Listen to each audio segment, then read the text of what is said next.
Hey guys, welcome back to my channel. What if Naruto was legendary heir of Arceus, movie? A long time ago, before the elemental nations were even born, the entire continent was under one rule. The land was filled with mysterious creatures with powerful abilities. People became friends with them, and some battled alongside them.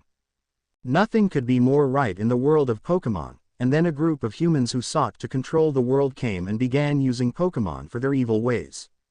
Team Rocket, under the leadership of Giovanni, began stealing Pokemon from other trainers.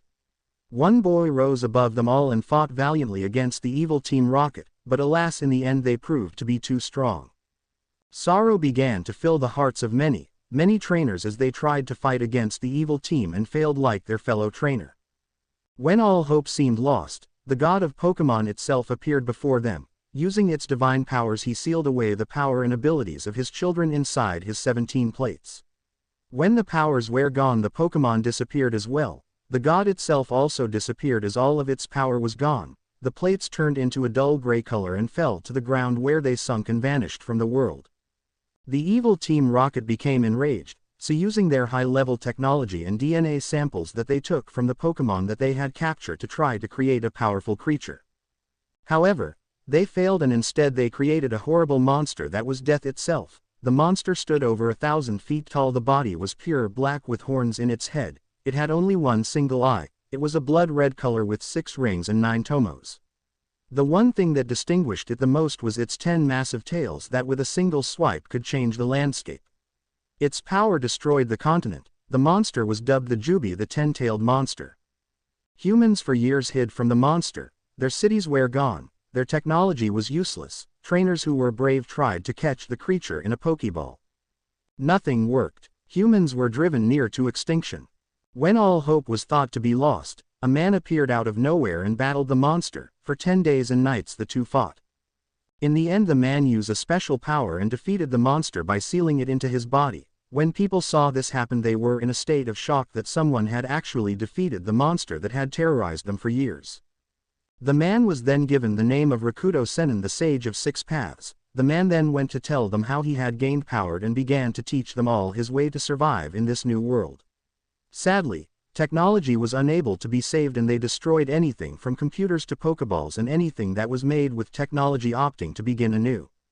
Years passed and civilization rose to its former glory. Although there was no technology, no one missed it. People were actually happy.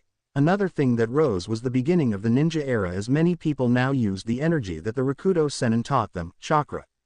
However, what no one knew was that the Sennin was getting old, and as he aged, the seal that held the Jubi was getting weaker.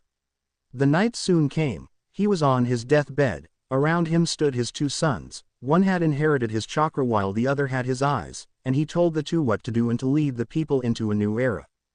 The time soon arrived. As he was on his last strings, the Rakuto Sennin used the last of his power to do the impossible. He took the Jubi's power and split it into 9 parts that he scattered around the world.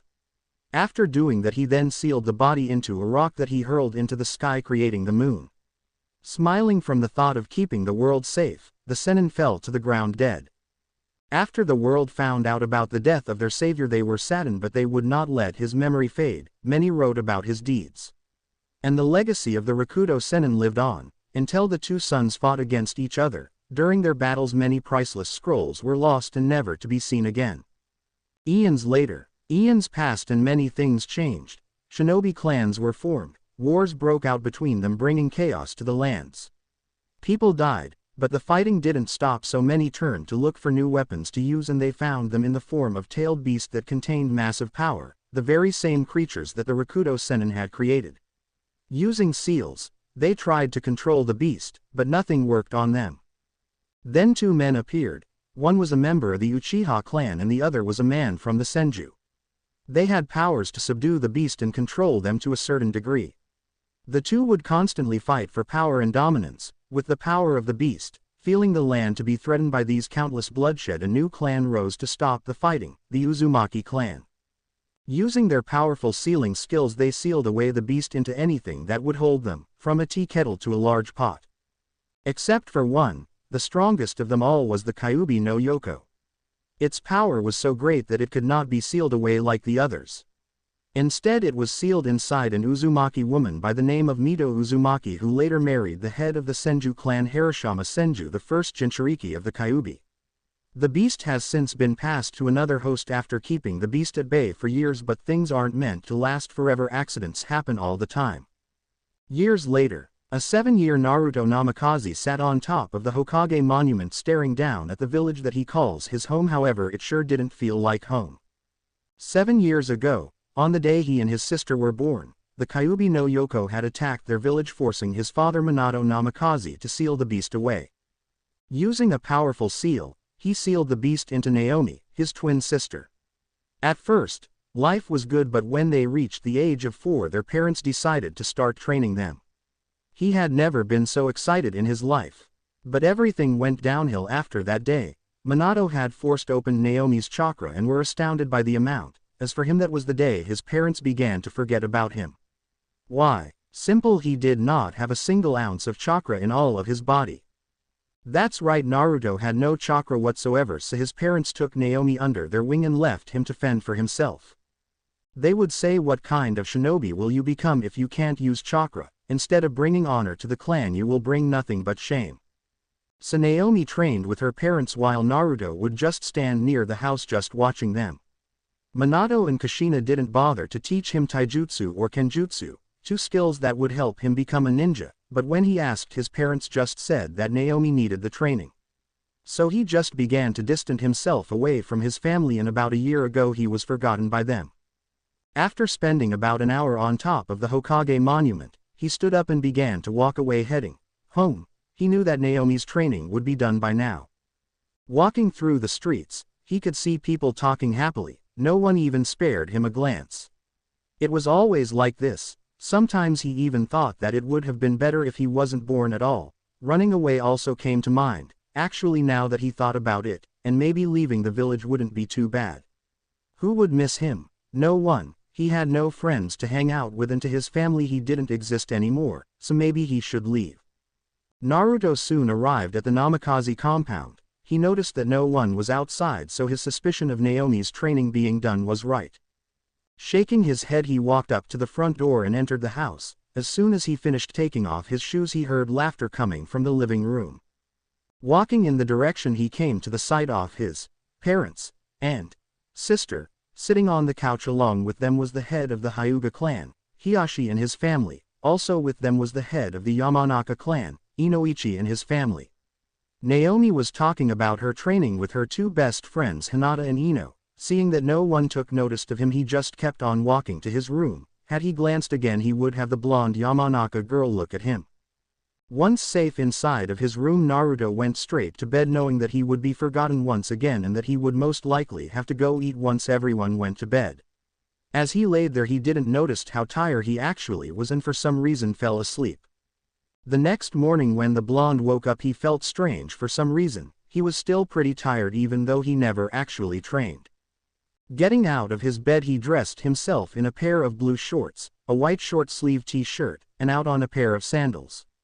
Leaving the comfort zone of his room, Naruto headed downstairs only to find no one. Shrugging, he went into the kitchen and prepared his breakfast.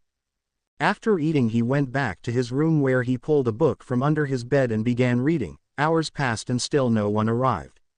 When lunchtime came, he went downstairs to fix something to eat when he passed the calendar that hung on the wall. He clenched his hands into fist when he saw the note on it. It said vacation weekend, and they had gone on vacation again, leaving him behind without a care in the world. That was it, he screamed in his mind. No more. He was sick and tired of being ignored. If they didn't care about him, then so be it. The only thing he could think about now was what it would have been like had he been a single child. Would he have the Kyuubi inside of him? Would his parent teach him? All those questions went through his mind. He could only blame one thing that made his life a living hell: the Kyuubi and its container, the Kyuubi whore. Turning abruptly, he walked back upstairs and went to his room. The first thing he did was go to his closet where he pulled out a green backpack. Throwing it on his bed, he opened it. The next thing he did was go to his dresser where he began to pull out sets of clothes and throw them in the green backpack. The next thing, he went over to the far corner of his room and removed the loose wood tile and pulled out a small shoe box that he stole from Naomi. Inside of it he had some money that he managed to make by helping out the elderly. Naruto tossed the money into the bag and threw the box on the floor. He didn't even replace the loose tile, he left it like that. Now that he had everything ready, he put the bag under his bed and began to plan when he would leave the village. He knew that he would have a while before anyone even found out that he was gone. Hell, those bastards might not even find out at all. The weekend passed and Monday soon arrived. Naruto was pulling the last of the touches in his escape plan. Tonight was the night. The blonde walked out of his room and headed downstairs. As soon as he got to the living room, he realized that his parents had returned. However, they didn't even acknowledge him. Instead, they were looking at a pack of what seemed to be photographs, probably from their trip. He watched as they held his sister close to them, showing her so much affection, something that he yearned for but would never receive. Without saying a thing, he walked out of the house, left the compound and headed straight for the forest. People back away when they felt the killing intent that he was exuding. Those bastards, they care for nothing but her. It's always her. When was the last time I was held like that? I guess that I should leave and never come back, Naruto thought as he walked through the woods. He was about to turn around and return to the village to finish his preparation to leave, when he suddenly slipped on something and went tumbling down the side of a small hill. Naruto rolled down the hill and hit a tree. The impact caused him to black out. By the time the blonde came to, it was already dark. Gritting his teeth from the pain on his back, he stood up and used the tree he had hit when he rolled down the hill as a support. Putting his hand on his injured area, he began to walk in the direction he thought the village was in. However, since it was dark, he couldn't see the direction he was heading in. After what seemed to be hours, Naruto came to a stop next to a bush that hid a blueberry on it. His stomach growled. Without a second thought, he grabbed the berry and ate it. As soon as he finished eating it, the pain on his back diminished to the point that it was only a little sore. He didn't know how a simple berry healed him. Smiling, he looked around to see if there were more, but his search was cut short when he stepped in a spot that felt soft. His eyes went to the ground just in time to see the ground below him give away. The next thing he knew, he was falling. Naruto let out a loud scream as he fell. He was scared. He had never felt such fear before. The only thing he could do was close his eyes and pray to whatever deity could hear him to help him. He felt his body hit something wet. He opened his eyes to see that he had landed in some sort of underwater pond. It wasn't deep enough that it would prevent him from swimming to the bank. Naruto stood on the bank of the lake, taking in his surroundings. For being some sort of underground cavern, it was well lit. Most of the light seemed to be coming from deeper in the cavern. Shrugging, Naruto began to follow the path that led deeper to see what he would find. So far there wasn't much, just a bunch of crystals that seemed to be the light source for the cave. He could see an even brighter light approach. Raising his hands to shield his eyes from the blinding light as he exited the cave he was following. When the light seemed to die down, the blonde removed his hands from his face only for his jaw to hit the ground at what he saw. He was standing inside the biggest underground cave he had ever seen. There were trees all over the place, each full of different kind of berries. There was also a stream flowing through the middle of the place with a bridge to help cross it. At the far end he could see steps, lots of steps leading up to some sort of platform. For once in his life he felt at peace, as if his life had never had any hardships. This place was peaceful, as if man hadn't touched anything in here for a long time. Wanting to see more, Naruto began to walk around. The first thing he did was find more of those blueberries that had made his pain go away. Once he had those, he crossed the bridge to go to the other side of the stream. His goal at the moment was to go to the top of the platform and see what lay at the top or at the other side, in case there was more to this place. Once at the foot of the steps, he took a deep breath and began walking up. It was tiring for his 7-year-old body, as he wasn't accustomed to doing such things. When he reached the top, Naruto's eyes widened at the thing that stood before him. It was the statue of some sort of dog. It was white with a black underbelly, golden hooves, a gold jewel-like thing on its forehead, a large ring around its midsection with 4 green gems.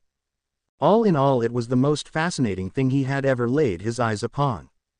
As he looked at it more closely, he spotted something at the foot of the statue, a small altar. On it laid 5 dull gray-colored rectangular plates of some sort. It was then that his curiosity got the best of him as he walked to the altar and gazed upon the plates more closely. Wanting to feel the texture of the plates, the 7-year-old used his right hand to reach up to stroke them, but, as soon as his fingers made contact with one, all 5 began to glow brightly. A burning light shot out the plates and hit Naruto in the chest, sending him to the ground. Quickly the blonde lost conscious. Naruto's mindscape. Naruto groggily opened his eyes as he felt a sharp jolt of pain in his brain. Rubbing his head, the 7-year-old blonde stood up only to find himself in a strange place. It was some kind of large temple. Several large pillars were on each side. Clouds could be seen in the far end. Naruto was awed at the sight, and then he spotted a staircase that led upwards. Hoping to see some more amazing sights, the boy walked over to the foot of the stairs and made his way up. The more he walked, the cooler everything seemed to him. Soon he arrived at a large platform where he spotted large pillars like the ones he had seen in the lower area. Then at the far end was a large wall with a white gem in the middle, surrounded by 5 dull gray plates he had seen earlier and 11 empty slots with the same size of the plates. At this point he was confused. What were those plates doing here? More importantly, where the hell was he at? "Welcome, young one," a voice suddenly spoke up. Naruto looked around trying to find the source of the voice. "Who's there?" A white orb of light appeared in front of Naruto, making him jump back. The orb soon started to expand and grow bigger. With a flash, Naruto was facing the same creature he had seen in the cave. "My name is Arceus," the creature spoke. "What are you? Are you some kind of summon beast or something?" Naruto asked, trying to not show that he was frightened. "And where am I?" "I am no summon as you call them. I am an ancient creature that once roamed the earth as you do now. I was called a Pokemon. Creatures that were born before the Rakuto Sennin," Arceus said. "As to where we are in your mind." "My mind looks like some sort of temple, and you said creatures as in more than one. Are there more of you?" Naruto said.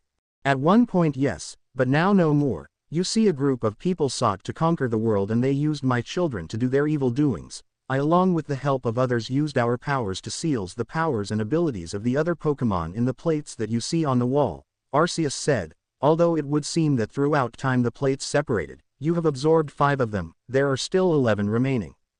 "You mean that those plates have some sort of special power?" the blonde asked. "Yes, each plates hold the power of the 16 different types of Pokemon that existed. The white orb in the middle hold the powers of what we called normal abilities that are not affiliated with any element," the Pokemon explained. "So what you're trying to say is that every one of those plates has the knowledge of each Pokemon attack and ability," Naruto said. "Yes, in each plate the attacks of every Pokemon are sealed inside. As you grow, more attacks will become available," Arceus said. "As I grow?" the blonde asked, slightly confused at what he'd been told. "Yes, I have chosen you to continue my legacy as the new master of the plates," the giant Pokemon informed the blonde. "Me?" Naruto said. "Why? When you first touched the plates I read your mind, and to say the least I was stunned. I have seen humans behave as such, throwing one child aside in favor of another," the Pokemon said. "I don't have much time left. Just know that when you wake up, knowledge of some Pokemon attacks will be in your mind. Train hard and you will get stronger. The stronger you get, the more attacks that you will learn. Each time you unlock a new attack, knowledge of how to use will automatically be revealed." "But, won't the attacks require chakra?" Naruto asked. "No, the attacks required no chakra. They are the power that came before the birth chakra. These attacks put jutsus to shame, and the attacks are so strong that jutsus could only do so much as to slow them down," Arceus chuckled. "But, let me warn you, the plates will not trust you with their power. You must earn it. However, I will do this for you. I will unlock the 5 that you have at the moment." Arceus walked over to the wall that held the plates. The plates began to glow, and soon they began to turn into their color. The plates' colors were red, green, sky blue, yellow, and ocean blue. Naruto's eyes widened as information about attacks was suddenly engraved in his mind. The Pokemon god just looked at the blonde as the information on the attacks entered his mind. "What was that?" Naruto asked. "That was the knowledge of the plates. Now let me explain what each of these plates are called. The red one is the flame plate, the green one is the meadow plate, the yellow one is the zap plate, the dark blue one is the splash plate, the light blue one is the sky plate. Each of the plates represent an element like I told you. Here we have the elements of fire, grass, water, electric, and flying," Arceus said. "Now if you wish to become stronger, then you must locate the rest of them.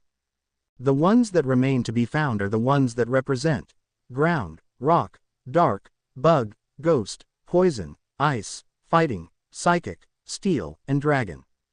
"I will, and thank you," Naruto said. One last thing, make sure you take some of the berries in the field, they will help you. Not only do they feed your hunger, each has a special effect, from healing to curing paralysis, poison, and burns, Arceus said. There should also be a bag somewhere in there. I will, and thanks again, the boy said. Good luck, boy, you're going to need it, Arceus thought as he watched the blonde disappear. Real world. Naruto opened his eyes and jumped straight to his feet only to fall back on his ass as a massive amount of information was sent through his brain. After 5 minutes passed, he felt the pain recede. This allowed him to stand up normally. At once he could feel that his body felt different. He also began to wonder if what Arceus told him was true and if it hadn't really been a dream. Wanting to know if it was real or not, he tried to draw the power of the plates. He pointed his hand out to see if anything happened and concentrated on an attack that was called Thunder Shock. Nothing happened at first. Just as he was about to pass all this as a dream, his hand began to spark yellow. Then a small bolt of lightning shot out, leaving a stupefied blonde staring at the rock that was hit, a smirk plastered on his face. By the time Naruto returned to the village, the sun had risen up. On his hip he had a sort of belt with different size pouches. Each of the pouches had an assortment of berries that he had picked from the field in that underground cave. Walking, he could see people getting their shops ready for the day. Although that didn't even matter to him, he needed to get home. When he got to the house, he saw that his parents and his sister were already training. She at moment was wearing what seemed to be a white gi and purple shorts. Shaking his head, he headed inside the house and went up to his room. He was damn sure that they hadn't noticed his absence. However, he didn't see that someone had noticed his arrival. His sister, Naomi, had stopped from her exercises and saw him looking at them. She didn't say anything, she just gazed back at her parents with a sad look on her face. Naruto had finally reached his room, and the first thing he did was grab his backpack from its hiding place. Tonight was the night. He would leave to get stronger, and to do that he would have to collect the remaining 11 plates. Once he was done with the last of his packing, Naruto left his room. The one thing he needed to do now was go to the closest training ground to get used to his new powers. When he left the house, he never saw that his parents were just finishing Naomi's training. Kushina, who had turned to head back to the house, saw Naruto run out of the house and wondered what was with him. Minato saw her glancing at the compound gates just as his son left. One thing went through his head: he didn't bother them this morning for some training. A smile came to his face. He was finally realizing that he could never be a shinobi. Naruto arrived at the training ground, scanning to make sure that there was no one nearby to see him train. Taking a deep, he concentrated in calling forth the Zap Plate's power. It took a few seconds, but his right hand began to spark with small yellow bolts of electricity. The blonde looked to see if there was anything he could try this attack on. Only one thing was near, and that was a small blue bird perched on a tree branch above him. Pointing his hand towards the bird, he released a small wave of lightning that hit the bird, sending it to the ground. The bird was trying to get back up, but small jolts of electricity would surge around its body.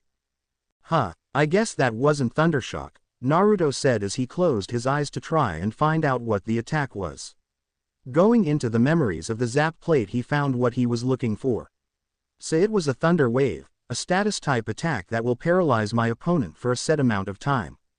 Naruto smiled. Now he knew 2 attacks that were locked in the Zap Plate. All he now had to do was find out how to call forth the right one. Calling forth the power of the plate again, his hand once again began to spark. This time he pointed at the tree and released the blast of electricity. Again it was a Thunder Wave. Naruto thought that maybe he was doing this wrong. How he wished Arceus had told him how to use the attacks. Sighing, he tried again and again. It was the same attack. By the 10th time, Naruto was getting frustrated.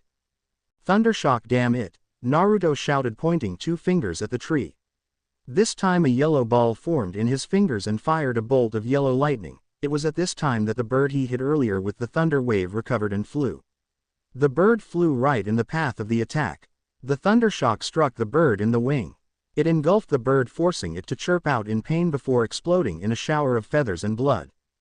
Oops, Naruto said. That had not been what he wanted. Sure, he hit the bird earlier, but it was basically a non-lethal attack. Now he wondered what it would do to a larger target like a deer, or more importantly a human. After the small bird incident, Naruto began to work on his control. He pointed his hand out and the small of electricity left it. When he pointed, 2 fingers put together, he fired the small lightning bolt. Even after he thought that he had them down, Naruto kept on practicing because, like everyone says, practice makes perfection. It was an hour after he began his practice that he found out what the ability of the zap plate was, and to tell the truth, it wasn't pretty. When he went to fire another thundershock, this time at the river that was next to the field, his body suddenly began to glow yellow. That was when he saw that his attack turned back around and came right at him. The thundershock hit his chest, sending him to the ground. The only movement he did was the occasional leg twitch. Naruto knew one thing, and that was that he was paralyzed for the time being. Now he knew how that bird felt when he hit it with his thunder wave. Luckily for him, he had the remedy to his problem if he could reach it. He let his eyes wander around, only to let out a groan as he saw that his belt was over 10 feet away. Now he wondered why the hell he took it off. He was unable to reach it, so his berries were useless at the moment. So the only thing he had left to do was waiting for the status effect to pass. As he waited, a wave of information hit his brain. It seemed that the ability he unlocked from the plate was known as Lightning Rod, and it drew all lightning-based attacks to him. He cursed such a useless ability. How was that going to help him in the long run? Another amount of information him then. There was another ability that went in conjunction with it, but it was still locked away. "Are you all right?" he heard someone ask. Naruto looked up from his place on the ground to see a young girl around his age, maybe a year older, staring at him. She had brown hair tied in 2 buns and deep chocolate brown eyes. She wore a white Chinese blouse and brown pants. Overall, she looked like a cute panda. "Yeah," Naruto responded, just looking at the clouds. The girl looked up to the sky, a sweat dropped. There wasn't a single cloud in the sky at the moment. "Really now? I don't see a single cloud floating by," the girl answered back. They already passed," Naruto said. "Sure, whatever. There hasn't been a single cloud all morning long," the brunette said to him. "Damn, come on, think Naruto. Wait, that's it," the blonde thought as he said, "I guess I just got lost on the road to life then." The girl face faulted at the strange answer she got out the blonde. "What kind of response is that? Okay, why don't you just get up?" she asked. "It's too damn troublesome to do so," Naruto said, hoping to get her off his case. The girl frowned. This boy was hiding something under his body if he didn't want to get up, but what could it be? "I see, then you won't mind if I help you then?" she asked as she reached to grab him. Naruto began to sweat as he saw the girl's hand get closer to his body. And as if Kami or Arceus would hate him as soon as her hand made contact with his hand, his body decided to spark. The girl was taken by surprise that she had not time to take her hand back and ended up getting shock. Naruto stared at the girl as she fell on her butt from the small shock. He knew it wasn't strong to paralyze her. All he was trying to do now was not to laugh at her. The girl rubbed her head as she glared at the blonde, but opted a confused look on her face instead. It seemed like he was trying to not laugh for some reason. His eyes followed the place he was looking at and saw that he was looking at her hair. Using her hand, she reached up to touch it. When she felt her buns were gone, her hair seemed spiky. She stood up from her place and ran to the river and looked at her reflection. What she saw made her have only one reaction: she screamed. By now Naruto couldn't help it. He burst out laughing, and he laughed so hard that it was painful, especially in his state. The girl's hair was spiked up and was also glittering from the small shock he gave her. She, on the other hand, turned around slowly and glared at him. Out of nowhere she pulled out a small black knife, a kunai to be exact. It was only when Naruto saw the kunai in her hand that his laughing stopped and he struggled to move. His eyes were wide when he was her right next to him. "Hey, come on now, I didn't mean it," Naruto said nervously. "Yeah right," the girl said back to him. "You did it on purpose to scare me away, to keep this training ground to yourself." "No, wait, I can explain," pleaded the blonde. "Then start talking then," came the answer. "I'm paralyzed," he responded. The girl lowered her kunai for a second, then raised it back up. "Sure, whatever," she said. "I can show you." Naruto kept on pleading as he was completely defenseless at the moment. "Fine, show me," she agreed without lowering her knife. "Okay, first, do you see that belt with the pouches at least 10 feet away?" Naruto asked. The girl nodded as she indeed see the strange belt. Then go over to it, open the pouch with the number 1, inside it are some small red berries, grab one and feed it to me. You want me to feed you, lazy bastard, the girl yelled. It's not what you think. I told you I'm paralyzed and the berry will cure me, then I will be able to show you how I got paralyzed, the blue-eyed boy said. Fine, she growled out as she stomped towards the belt. Once there she opened the one label 1, inside were berries like the boy said, they were small red ones. She grabbed one and looked at it curiously, she had never seen anything like it, but she shrugged and took it to the boy. She tossed it into his mouth. With the berry on his mouth, Naruto began to chew it. He could feel the juice from it removing the thundershock's effect. Once he swallowed it, the paralysis was gone. Naruto jumped to his feet, the girl stared at him, and he had been telling the truth about the berries, they did heal him. The blonde then pointed his hand at her, making her put her finger on her lower lip in curiosity, making her look even cuter. This made Naruto's cheeks turn a light pink in color. Thunder wave, Naruto said as the small wave of lightning erupted from his hand. The girl had no time to react as she was hit hard, making her fall once again. She tried to get up but her body wouldn't respond. What the hell did you do to me? I can't move, the brown head said. I told you I was going to show you, Naruto said, although he was hit by a thundershock instead of the thunder wave, which was more painful. He went over to his belt and pulled out a cherry berry out. The blonde then came over to where the girl laid and popped the berry into her mouth. She growled before beginning to chew it. Once she had swallowed, she felt movement to her limbs return. Okay, I have to wonder how you hit yourself with something like that, she said as she stood up. I didn't mean to. My special ability draws in all lighting-based attacks when activated, Naruto explained. Good thing I learned to will it off or else both of us would be on the ground unable to move. That's good, the girl said. I never introduced myself, did I? Well, my name is Tenten, what's yours? Naruto, the blonde responded. So what were you doing out here?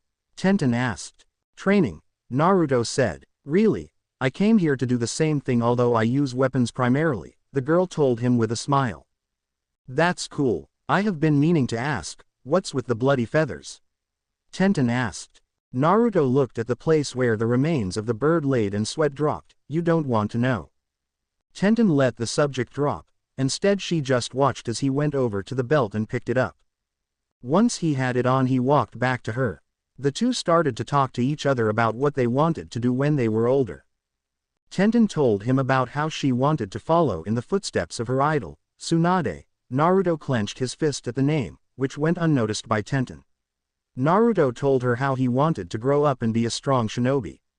The two enjoyed the day together. Naruto showed her what else he knew to do at the moment. Tenten volunteered to help him out a little with her limited weapons training. Thankfully he had those Oran berries because he got hit by quite a few Senbons. At the end Naruto had managed to learn how to access his quick attack, which surprised the girl. When the two were done, Naruto wiped some of the sweat off, turned to look at the brunette. Well, Tenten, it was nice meeting you, Naruto said as he walked away. Huh, you're leaving already? Tenten asked. Yep, Naruto said. We'll see you later then, Tenten-chan. Okay, see you tomorrow, Naruto-kun, called out the girl. Naruto turned and gave her a smile before walking away. I'm sorry, Tenten-chan, Naruto thought sadly. Later that night Naruto sneaked into his parents' armory where they kept all of their weapons. Once he was inside, he began to look around for something that would be useful for his journey.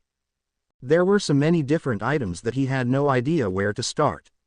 There were kunais, shurikens, senbon, wire, swords, and many other things. Naruto looked on the desk at the far end of the room and saw a small stack of paper bombs, but not like the ones that were sold at the shops. These were of the highest quality since they were made by a true seals master. Smiling, he took the stack, placing them into his backpack. Now he had to find more things. He went to the shelf and began to grab a few kunais, shurikens, wire rolls, and a single tanto. Just as he was about to leave, he saw a box on the bottom shelf covered in dust. Going for it, he opened it. Inside was a set of 10 beautiful knives. These had a cream-colored grip. The blades were black and silver with the length of 7 inches. This brought a smile to his face as he covered the box back up, then moved it to his backpack. Now he had everything. Naruto quickly got out and locked the door before he began walking down the path to the house's gate. He took one last look at the house before he left. It was around midnight already and there were hardly any people out, so he had no trouble while heading out. But when he saw the gates he stopped. There was one last thing he had to do before he left.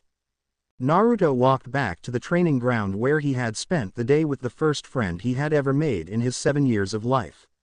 Reaching into his bag, he pulled out the stack of paper bombs and laid them at the root of the tree along with a letter for Tenten. This was it, now everything was done. Naruto turned his back and began to walk away. No one saw him as he disappeared into the woods. After walking for about half an hour, Naruto arrived at a cave entrance, the same one he had used that morning to leave the underground cave. At the moment he needed to get in and out as fast as he could. The reason as to why he came: he used most of his healing berries that day. The blonde walked through the cave and soon came to the place where the secret entrance to the underground cave was. Going down, he walked for about another hour before he came to the large field of berry trees. Naruto used his quick attack to move faster to the trees. Using the speed attack, he managed to refill his pouches with new berries.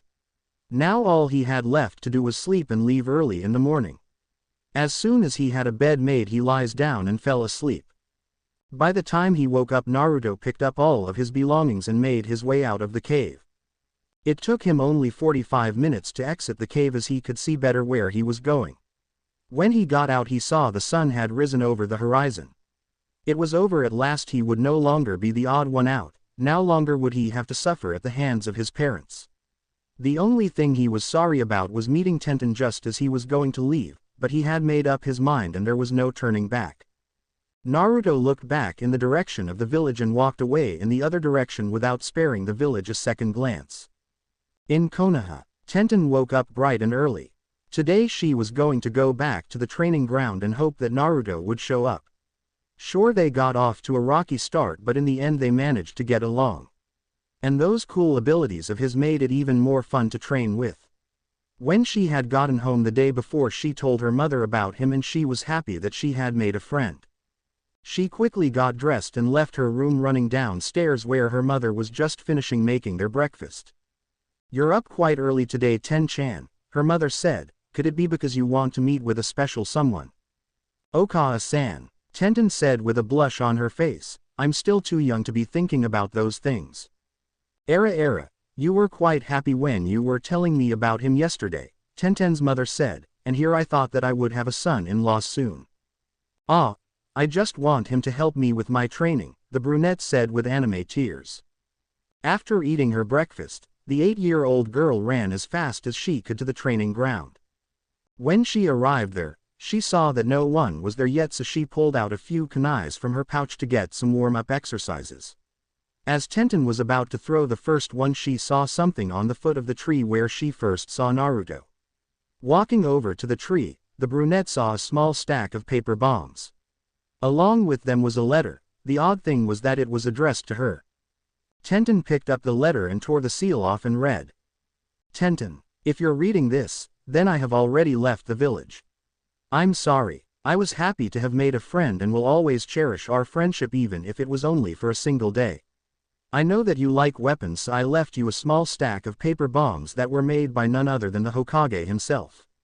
Again, I'm sorry and goodbye. Naruto Namikaze." Tenten read the letter again and again. She couldn't believe that the one friend she manages to make and not think of her as weird left the village on the same day she meet him. Another thing was that her friend had been none other than the son on the Yondaime.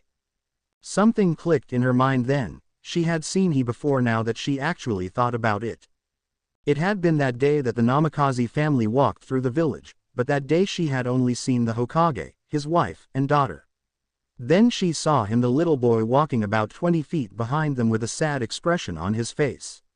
How could she not have seen it before? He was unhappy with his family. She had to know more now, and the only person she could talk to was her mother. Picking up the bombs, she ran home. Naruto. The blonde was just entering the first town that he came across. It wasn't that big, but there was no one that would recognize him. Now he had to leave fast if he wanted to get to Tanzakugai by that afternoon. so he made his way through the village trying to not draw attention to himself. But like he said, Kami hates him when a group of 6 kids who seemed to be twice his age surrounded him. "Well, look at what we have here, boys," the taller one of the group, who looked to be actually 2 years older than the rest, said, a little boy who seems to have some things of value on him. The other boys laughed, but Naruto didn't find it funny. "Please move aside, I do not want any trouble," he said. Hear that he doesn't want any trouble, the same boy said. "Too bad for you, because we aren't letting you leave with that backpack or belt, we could get a good price for them." "Move," Naruto repeated as he looked around and saw that some of the adults were just staring with grins on their faces. Now he knew why not many people came here. This town was made up of mostly gangs. "Now why don't we show you what we do with little boys like you," Naruto was told by the tall boy as he pulled out a knife. Naruto sighed. He knew that this was bound to happen. So using his quick attack, he moved back, shocking those around him. The next thing he did was draw upon the sky plate like he had been practicing since he left the cave. "Gust," Naruto shouted as a large cyclone formed, heading straight for the boys. The boys, seeing this, moved out of the way except for 4 who had caught in the attack, sending them into the wall of the houses. All 4 were instantly knocked out. The leader glanced at Naruto and was terrified. How someone so young could be able to strong? Could he be a shinobi? Whatever he was, he didn't care. He rid himself of his fear and ran at Naruto. Naruto raised 2 fingers, put together, and drew the power of the zap plate, Thundershock. A bolt of lightning shot out a small yellow ball that was formed on his fingertips. The kid took the full blast of the attack, sending flying back with a large scorch mark on his chest. "I did tell you to move," Naruto said as he glanced at the single boy that was still standing. "Don't hurt me, I was only following Derek," he said. "Just get out of here," the blonde said. The boy nodded and left running.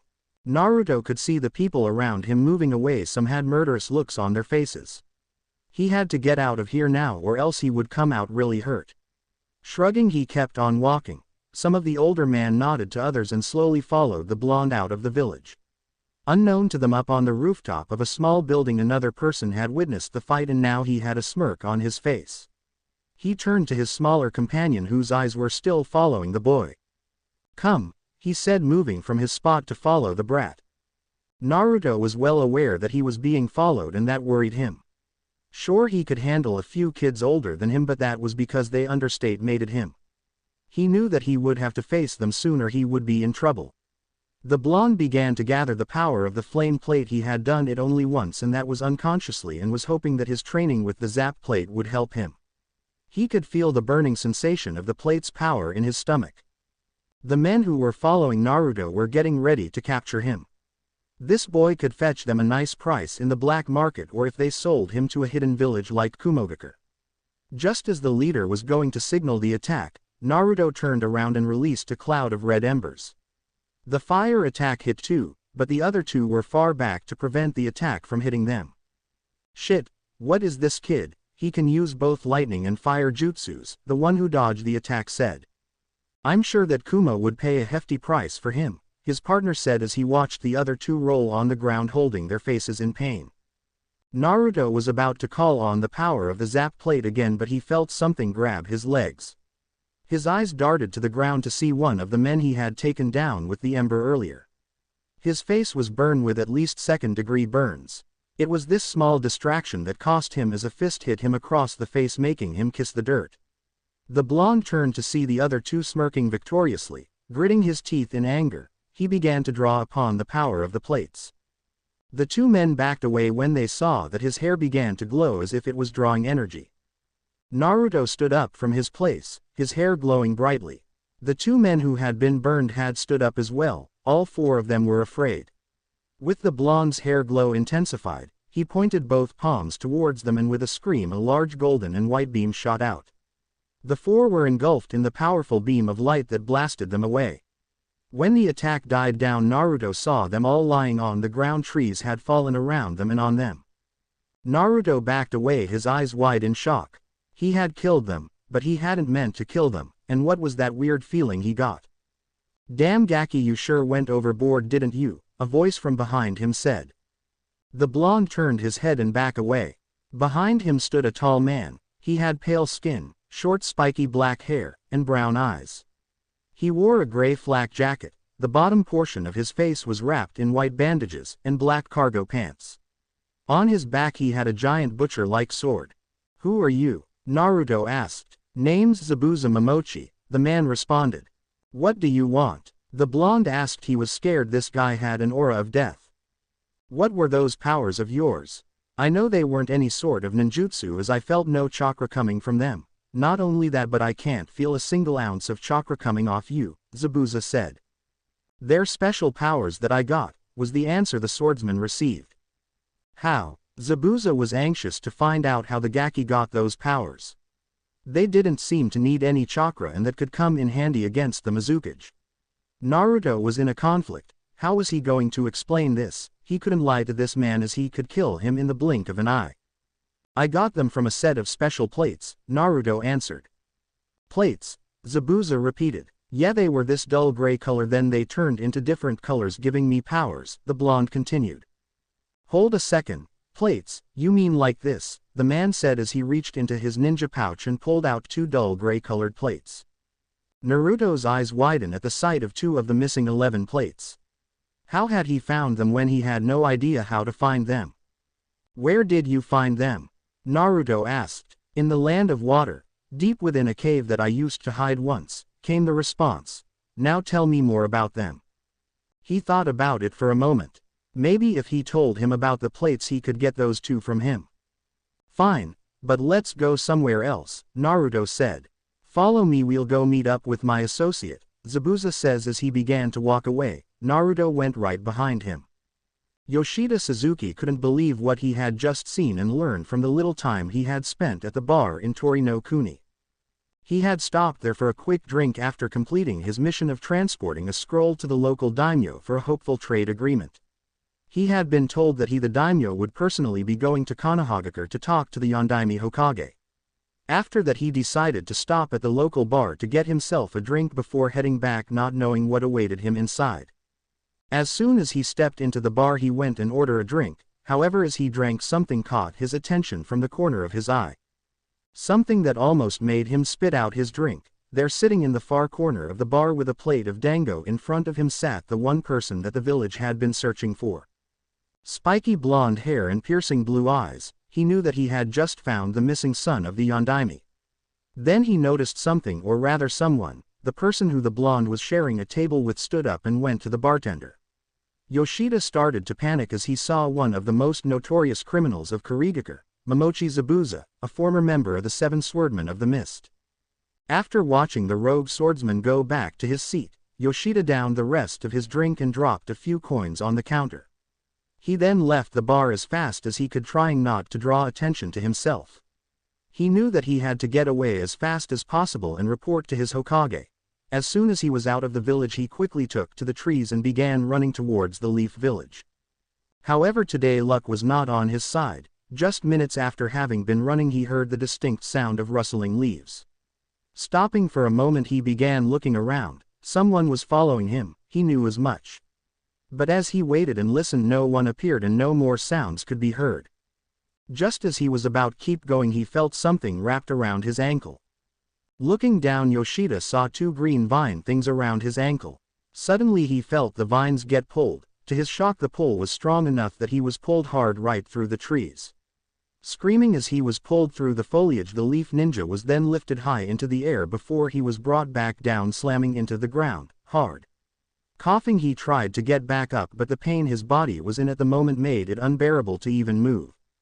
Well, look at what we have here," said a male voice coming from the trees. Yoshida felt the vines leave his ankle as watched them go into the trees just as the silhouette form of a person began to appear.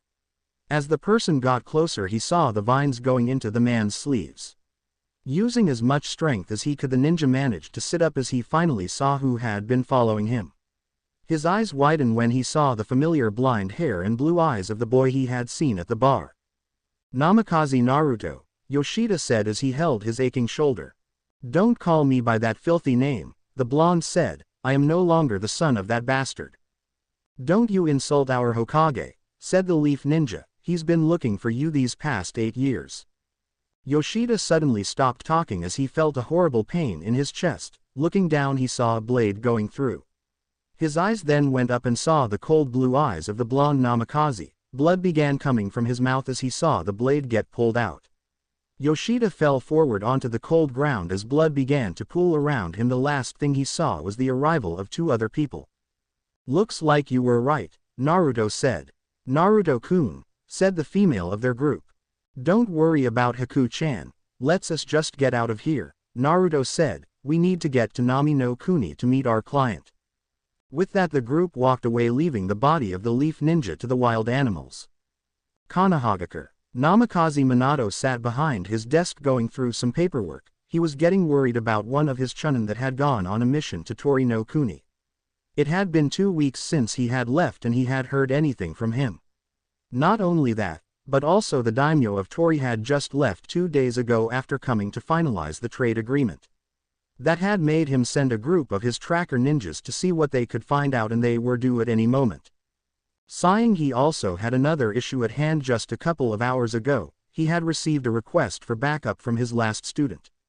Apparently their client had lied about the mission he was requesting, and now it had been upgraded to a B rank mission with the possibility of going to A, so he had no choice but to call in the only available team he had at the moment, and they were due at any moment now. Hearing a knock on his door, he looked up from his work as he saw the team he was waiting for. Walking into the office was none other than his wife Uzumaki Kushina and his beloved daughter. Over the past 8 years Naomi had truly grown into a beautiful young woman. Her hair had gotten longer that it tied in a single ponytail. Her outfit consisted of a long black scarf with red butterflies across it, topped off with black gloves. She wears a dark red hakama with a miniskirt. Her legs are complemented by her black leggings. Also on her right leg she has a kunai pouch. However, her weapon of choice was something that neither he nor Kushina ever thought of, a naginata. "Well, Minato-kun, what did you call us for?" asked Kushina. "I just got a request for backup and I'm sending the two of you," Minato responded. "Who are we backing up to, San?" his daughter asked. "Team 7, the blonde Hokage said. Apparently the client did not give all the information about the mission, and it turned into B-rank mission as soon as they faced the demon brothers of Kurigakure. If the client lied, why did Kakashi continue on with the mission? He should have turned back," Kushina said. As it turns out, his team said that they wanted to continue the mission, and since all three agree, he decided to keep going with the condition to ask for backup, he answered. "Tisk, it was probably Sasuke's idea to continue. I swear that ass is gonna get his team killed one day," Naomi said. "Be as it is, I need you to go and back them up. This mission has the potential to increase to an A rank," said Minato, sighing, knowing the hatred his daughter had for the Uchiha. "Fine, we'll go and save his sorry ass," Naomi grumbled. "Also, Minato have gotten any more leads?" asked Kushina quietly. Naomi looked at her mother, then at her father, who had a sad smile on his face as he shook his head, letting them know that he hadn't. "I see," the redhead mumbled. "Anyways, Naomi, let's get going." As the two redheads walk out of the office, Minato couldn't help but look at the only picture he had of his full family. It was the only one that actually included his missing son. "I'm sorry, Naruto-kun," he whispered sadly. Minato only knew that he was the one to blame for the disappearance of his son. He had pushed him aside when Tsunade has informed him of his condition. He had wanted to be able to have so many father-son moments, however learning that his son had no chakra shattered his hopes. Naomi and Kushina. As Naomi and her mother headed to the village gates, she couldn't help but wonder where her brother had gone to and if he was okay. After his departure she had reflected back on her life, and what she remembered made her sick. She had been a total bitch to her brother when they learned that he couldn't be a shinobi. She would rub it in his face how she was getting all the cool ninja training and that she would be the one to lead their small clan, while he was nothing but a disgrace to the family name. And now she regretted having said all that to him. She never knew how much it would hurt her when he left. "Oni-sama, I wanna see you again so I can tell you how sorry I am and how much I truly love you," Naomi said to herself. "Omi-chan, come on, we have to get to Kakashi quickly," Kushina called out to her daughter. When Kushina saw the look on her daughter's face, she knew that she was thinking about her brother. Team Zabuza. Naruto watched as Zabuza was currently giving the two dumbasses known as the Demon Brothers a beating on how stupid they had been. Not only had Zabuza told them to scout out their target and report to him as to who was going to be guarding him, but the dumbasses went ahead and tried to kill the target only to be stopped by genin of all ranks. And now the ninjas guarding the old bridge builder were expecting to be attacked again. Not only that, but there was a high chance that they had called for backup. Well, did you two at least recognize who was protecting the bridge builder? Asked Zabuza. The two brothers looked at each other, then at Zabuza. It was Kakashi Hatake. Naruto's eyes widened when he heard the name of his bastard father's only living student. His hand clenched into fist as he stood up and grabbed his cloak that was on chair he was sitting on. This mission had just gotten a little more complicated if that copycat was involved. However, he knew that between Zabuza and him it would be no problem. Naruto-kun, Haku whispered as she saw him get angry. Well, at least we know who to expect, Zabuza said as he went to retrieve his sword. Haku, Naruto, we're going now. As they were about to leave their current hideout, Zabuza turned to look at the brother who seemed ready to accompany them. You are staying here. Team Kakashi. Kakashi was not having a good day. First he took his team to get a mission for the day. While there he had the urge to smack the Uchiha when he heard him demand a higher level mission from the Hokage. Of course, just when he was about to say something, his female student just had to go and open her mouth and agree that they need a higher level mission. His last student just looked like he was about to fall asleep and didn't care. Knowing that he wouldn't be able to get the Uchiha and his fangirl to shut up, he decided to get a C rank mission. It was supposed to be an easy mission that required them to escort a bridge builder home and protect him from bandits and wild animals. But what happens? Just hours after leaving the village, they were attacked by two missing ninjas from Kurigakure. The famed demon brothers, who had been hiding in a puddle in the middle of a cloudless day. He of course just used the Kawarimi no Jutsu to get out of their chains and watched from the trees to see who their target was. He was surprised when they went after the bridge builder Tazuna. However, his team managed to get over the shock of his death and defended the client. Well, more like Sasuke and Shikamaru defended the client while Sakura just froze in her place. After he stepped in and incapacitated the rogue shinobi, he interrogated Tazuna and found out about the current situation in Nami no Kuni. Tazuna told them about how a man named Gato had taken over Nami and was driving the country into the dirt, and that the only way of survival was his bridge. Kakashi was ready to abandon the mission and return to Konoha, but just his luck, Sasuke said to continue the mission. Of course, Sakura quickly agreed with him, again. Shikamaru of course shocked him when he too agreed, but made a point to him by telling to send a request for backup to the Hokage. Knowing that he was outvoted, he did just that. He sent his sensei a message and informed his team that the mission was now a B rank. Sasuke smirked, while Sakura paled a bit, though all that changed when he told them that there was a chance that the mission could go higher if they encountered more shinobi. So now here he was. After crossing the waters into Nami, Kakashi was on high alert in case they were attacked again. Shikamaru, who had taken up the rear guard, was also on high alert for anything. Tazuna, who was walking in the middle, was looking rather nervous. Suddenly, out nowhere, a whooshing sound was heard. "Get down, hit the dirt!" shouted both Kakashi and Shikamaru at the same time. Kakashi grabbed Sasuke and Tazuna, pulling them to the ground, while Shikamaru did the same with a shocked Sakura. Whoosh whoosh whoosh whoosh whoosh thunk. The group looked up to see a large Zanbedu stuck in a tree with a man standing on top of it. Said man was shirtless, with two cameo-style armbands and pants. His face was half covered in bandages up to his nose, and his headband was tilted slightly like Kakashi's, except not covering his eyes, holding up spiky black hair. The symbol of Kiri displayed on the headband with a slash mark running across the center. Well, if it isn't Hatake Kakashi, the man said, in rough-sounding voice. Kakashi stood up and glared at the man. Momoichi Zabuza, the Kiri no Oni.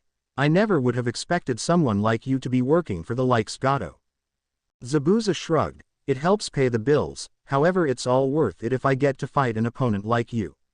You know, back when I was in Kiri, you were listed as an A-rank shinobi with a kill on sight order in the bingo book. Hatake Kakashi, the man who copied over 1,000 jutsu. I had no idea that Kakashi-sensei was that famous, Sakura thought. Now that the pleasantries are out of the way, why don't you hand over the old man and I'll let you and your genin squad go, Zabuza suggested.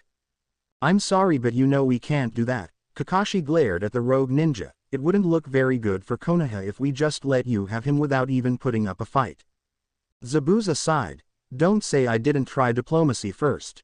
Grabbing onto the hilt of his blade, Zabuza kicked off the tree. He landed on the surface of lake a little ways away, and made a hand sign. Let's see how well you can do Kakashi, Kurigakur no Jutsu. A thick mist spread across the land, blanketing the already misted area so heavily that no one could see more than a few feet in front of them. Defensive formation U3, Kakashi ordered his genin squad, causing them to surround Tazuna in a frontal triangle formation with Sasuke at the point, Shikamaru on the left and Sakura on the right. Zabuza is a master of the Muon Satsujin Jutsu. If you're not careful you'll be dead before you even know it. Protect the bridge builder and leave Zabuza to me, said Kakashi as he turned back towards the lake and began to lift up his headband. It looks like I'm going to need this. Ah, the Sharingan, Zabuza's voice came from within the mist, his outlined form barely even visible. It's quite an honor to be facing it so soon. How did Kakashi-sensei get that? Sasuke thought in shock. Only members of the Uchiha clan, my clan, can have the Sharingan, could he? If Kakashi-sensei is using the Sharingan then this guy must be a strong opponent, Shikamaru thought to himself. Still we both know that the Sharingan is useless if you can't even see. The mist began to thicken even more, making Zabuza disappear completely. Shit, this mist cuts down the Sharingan's effectiveness, Kakashi cursed, trying to peer into the mist. 8 points, came the disembodied voice of Zabuza, causing the three genin and Tazuna to freeze as an intense killing intent filled the air. The liver, lungs, spine, clavicle vein, jugular artery, brain, kidney and the heart. Now, which one shall I choose first? Shit, Shikamaru cursed. This killing intent is unreal, and it makes it even worse with this mist. I can't see and I can barely think straight. Okay, first thing is first, I need to calm down. Single quote. Taking a deep breath, Shikamaru pushed out his chakra to try and counter the killing intent's effects like his father told him to do. He instantly felt a little better, though it was still affecting him some. This killing intent, Sasuke thought, struggling to breathe against the killing intent the two Jonin were producing.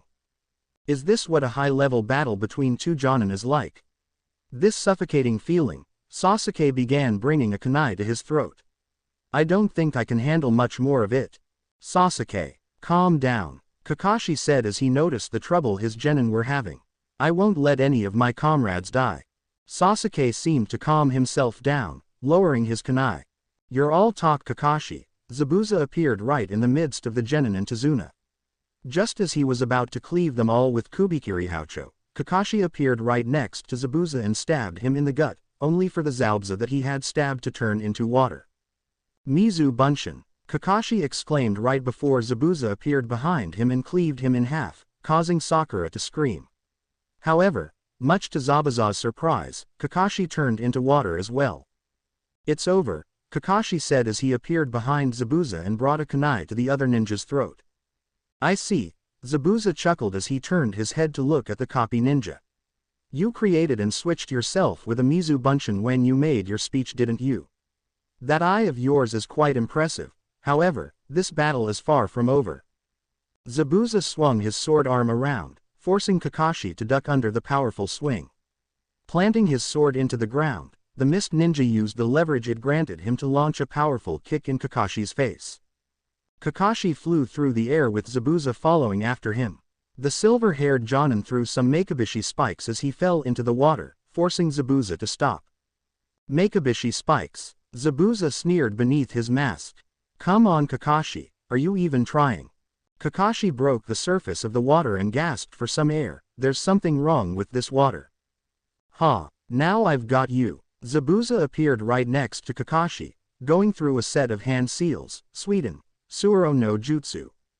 Kakashi cursed as he found himself trapped within a water prison. He looked over at his students and began to make orders. Run, take the bridge builder and go. Oh, they're not going anywhere, Kakashi. Zabuza chuckled as he made a Mizu Bunshin to deal with the genin. Get out of here, Kakashi yelled at his students. This battle was over the moment I got caught. He can't seriously think we can run, does he? Sasuke wondered. Even if we managed to escape now, he would just kill Kakashi and come after us. Single quote. Sasuke ran towards the Mizu Bunshin in an attempt to surprise it. However, as soon as he got in range, the Zabuza clone kicked him in the ribs, sending the black-haired genin flying back. Sasuke-kun. Sakura yelled in shock and fear at seeing her crush get hit so easily. Sasuke gasped out in pain as he landed on the ground and the air was forced from his lungs. He was about to get up when Zabuza appeared next to him and stepped on him, making the raven-haired genin scream in pain as the Kiri-nuke nin began to grind his foot into Sasuke's ribs. "You kids think you're ninja." Zabuza sneered at the pathetic sight of Sasuke under his foot and screaming in pain. "None of you are worthy of the title ninja. When you have stained your hands with as much blood as me, then you can be considered ninja. When you..." Fuden. Renkuden. Zabuza's speech was cut off as a cannonball-sized ball of wind smashed into the Mizu Bunshin, forcing it to disperse back into water. The heads of all the genin and Tazunas turned to see who had attacked the Mizu Bunshin. The genin were shocked when they saw none other than Kushina and Naomi walking towards them. As soon as Tazuna saw the leaf headbands, he let out a sigh of relief. "Naomi-san," Sakura nearly shouted. "Kushina-sama," Kakashi said with a sigh of relief of his own.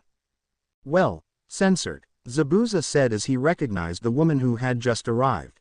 "Well, Kakashi-kun, you got yourself into some deep shit," Kushina said with a small smirk on her face, "but don't worry, that's why we're here." Sasuke, who was getting up with some help from Sakura, clenched his fist at how pathetic he must have looked in front of Naomi. "Naomi, you and the rest of the genin stay here and protect the client," Kushina ordered as she pulled out a tanto. Without waiting for an answer, Kushina began to run towards Zabuza and the imprisoned Kakashi. As Kakashi watched his sensei wife run towards with a tanto in hand, he pulled out kunai from his pouch and got ready to strike Zabuza. Zabuza watched the redhead coming to him and knew that he was trouble. He had no way of dodging her without releasing Kakashi. Once he released Kakashi and dodged the attack, the man was already ready to strike him the moment he was out. Though he didn't let that deter him, as he was ready in case something like this occurred. As Kushina was about to reach and swing her tanto, something out of the corner of her eye caught her attention, forcing her to stop and jump back. Right where she had been standing not even a second ago, a yellow bolt of lightning struck the water, creating a large splash. Kakashi got distracted from his target as he saw the attack on Kushina.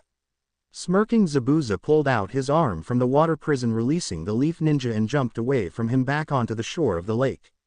Kakashi, who had fallen into the water, quickly pulled himself to the surface. Both he and Kushina then returned to the shore of the lake where Zabuza was. Both of them were still wondering where the attack came from. Well, looks like you're having quite the hard time, Zabuza," said the voice of a young male, instantly putting everyone on guard. Footsteps could be heard coming from the woods. As they turned their heads to the source, they saw a cloaked person walking towards Zabuza. "About time you got here, brat," said the man. "Well, what can I say, I got lost on the road to life," the cloaked person said with a cheeky grin. The eyes of the genin along with Kushina and Naomi looked at Kakashi, who had a dumbfounded look on his face as he heard this stranger use on of his excuses. "Who is this guy?" wondered Naomi as she looked at the accomplice of Zabuza with an uneasy feeling at the pit of her stomach. "Well, would you look at this, quite the team that old man managed to get," he continued. "Kakashi no Sharingan, an Uchiha, a Nara, and some civilian girl. Then we have two rather surprising people, Namikaze Kushina, the Akai Chishio no Habanero, and the second Jinchuriki of the Kyuubi no Yoko, her daughter, Konoha no Hime, Namikaze Naomi, the third Jinchuriki of the Kyuubi no Yoko." The leaf shinobi were shocked, none more than Kushina, Kakashi, and Naomi, as this person had just revealed some rather classified information. "How do you know all that?" shouted Naomi as she pulled out her naginata. "No one should know that kind of information," Kushina said, narrowing her eyes. "His voice sounds familiar." Single quote. "Answer me," shouted Naomi as she began channeling chakra into her weapon. "Well, aren't you demanding?" he said with a censority tone. "Of course, coming from the little Kyuubi whore, it don't surprise me." That did it. The insult pissed her off, and without any warning Naomi swung her naginata, releasing a powerful gust of wind. Of course her target just stood there and was blown back, landing hard on his back. Naomi was breathing heavily as she had put a large amount of chakra into that one attack. As she was about to relax, she heard a chuckle coming from the downed person as he began to stand back up. Ha ha ha, he laughed as he stood back up. His cloak was ripped in some parts. How? Naomi asked herself. Now that wasn't very nice of you, he said as he grabbed his cloak and pulled it off. Is that any way to treat me after all these years, Oni-chan? Naomi dropped her weapon as her eyes widened as she saw him take his cloak off. Kushina had tears in her eyes as she saw him. Kakashi was speechless. He didn't know what to think or do.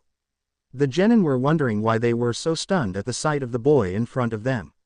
Standing before them was a boy their age with spiky blonde hair and blue eyes with a grin plastered on his face. Naomi took one step forward as she tried to think, but only one word left her mouth. Oni-sama, Oni-sama. Kushina could only stare. She didn't know what to think at the moment. Her son, her lost son. She had finally found him. After 8 years, he was standing in front of her. He had grown into a fine young man from what she could see. His blue eyes, spiky blonde hair and his outfit that consisted of a high-collar sleeveless black shirt, black pants and boots, and black cloth covering his left leg. On his waist he has some kind of belt with pouches, and she could also see vials filled with some sort of liquid. The genins were just staring at the scene before them. When they heard Naomi call this newcomer brother, they then remember about the lost son of the Hokage. Shikamaru narrowed his eyes as he put his hands together and got ready. He knew that at the moment Naruto was not an ally. Sakura stared at the young blonde and for some reason began to think that since he was the son of the Hokage then he would help them. Sasuke on the other hand was another problem. He was angry at how he saw his girl stare at the blonde with those loving eyes that should be for him. Kakashi was shocked at seeing his sensei's son standing in front of them, but more shocked that he wasn't on their side.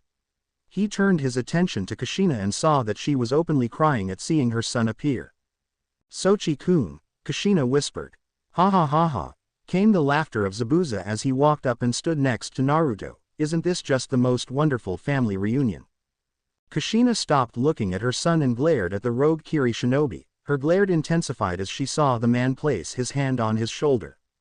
As much as I would love to keep watching this, we have a job to finish, so I will say this again. Hand over the old man, Zabuza said. You bastard, came the voice of Naomi as she was also glaring at Zabuza. You took my Oni-sama from us, you brainwashed him into hating us. For that I'm going to kill you, and then we'll take Oni-sama home with us. Naomi then bended down and picked up her naginata and continued to glare at the man.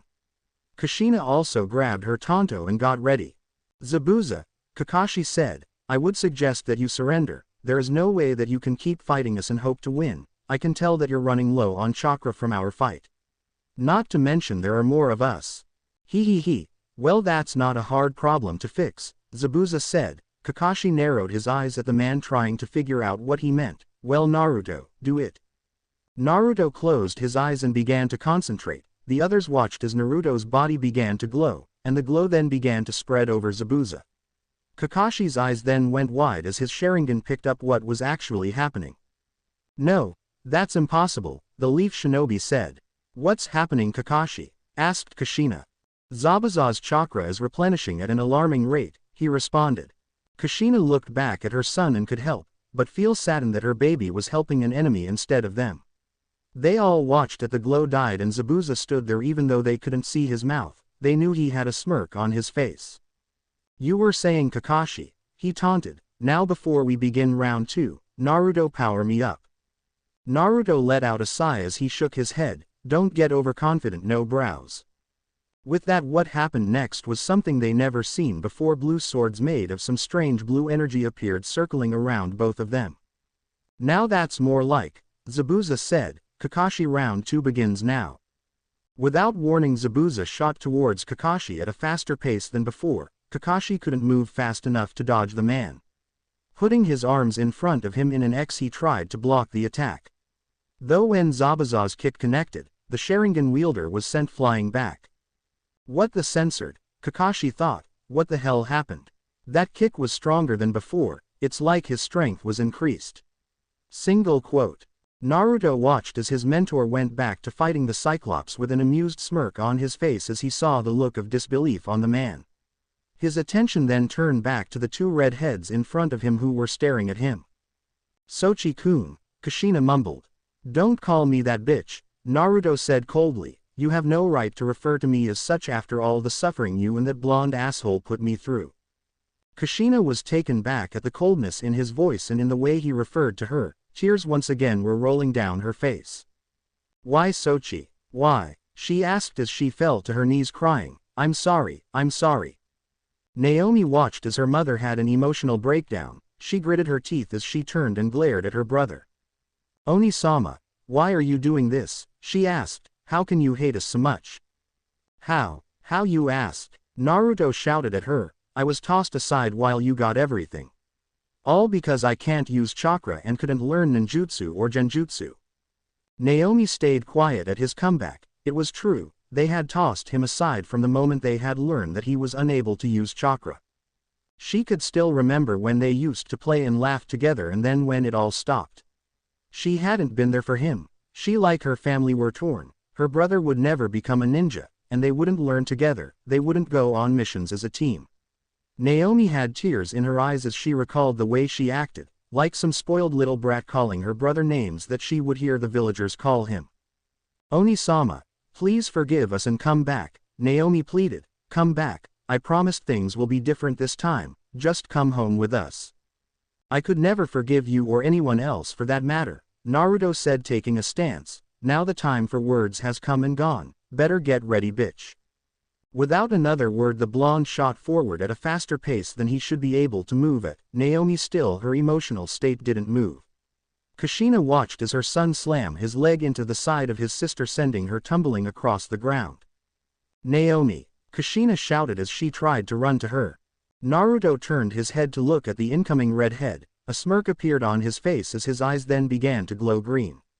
Kushina was unprepared as to what happened next. On moment she was in mid-run, the next she on the ground as she had tripped over something. Looking down at her feet she saw that she hadn't tripped, she had been tripped. She glanced at her foot that was wrapped with vines then, her attention went back to Naruto. Mokuten, thought Kushina in disbelief as she glanced her son. Naruto however didn't let off there. What he did next was something that Kushina wasn't expecting. From his fingertips shot countless threads of a white substance that wrapped around her body. Kushina of course tried to move, but found that the white substance was holding her to the ground preventing her from moving too much. Okawa-san, shouted Naomi when she saw her mother trapped.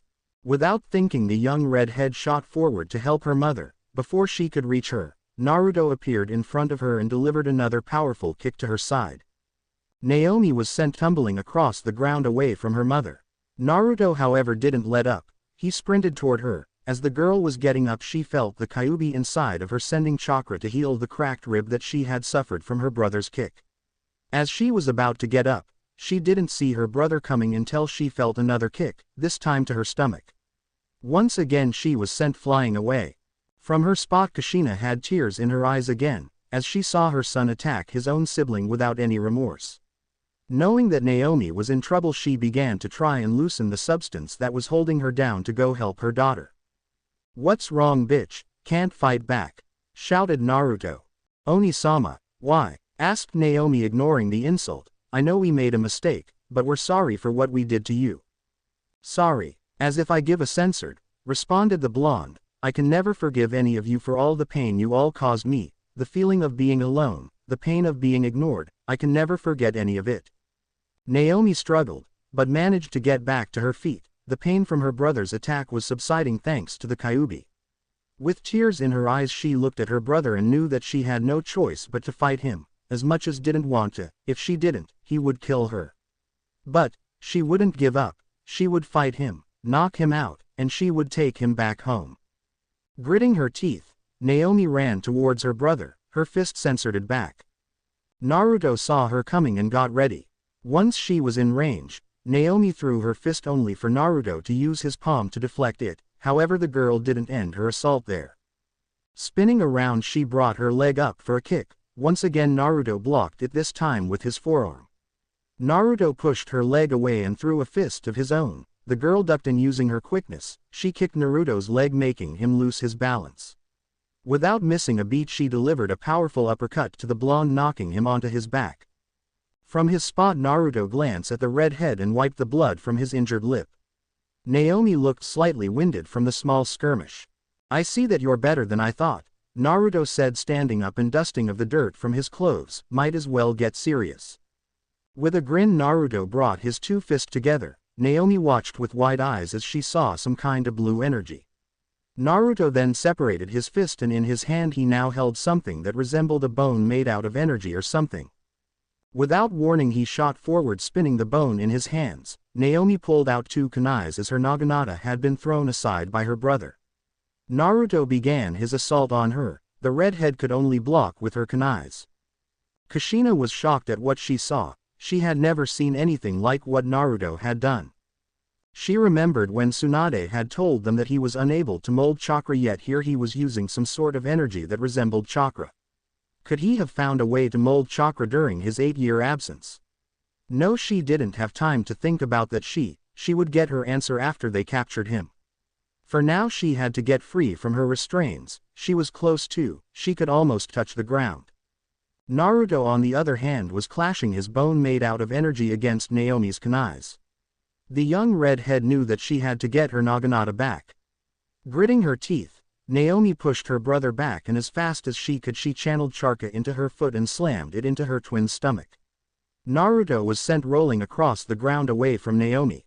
As he got back up he glared at the redhead who was running through some hand signs. "Wind style. Great breakthrough," shouted the girl as she released a ball of condensed air.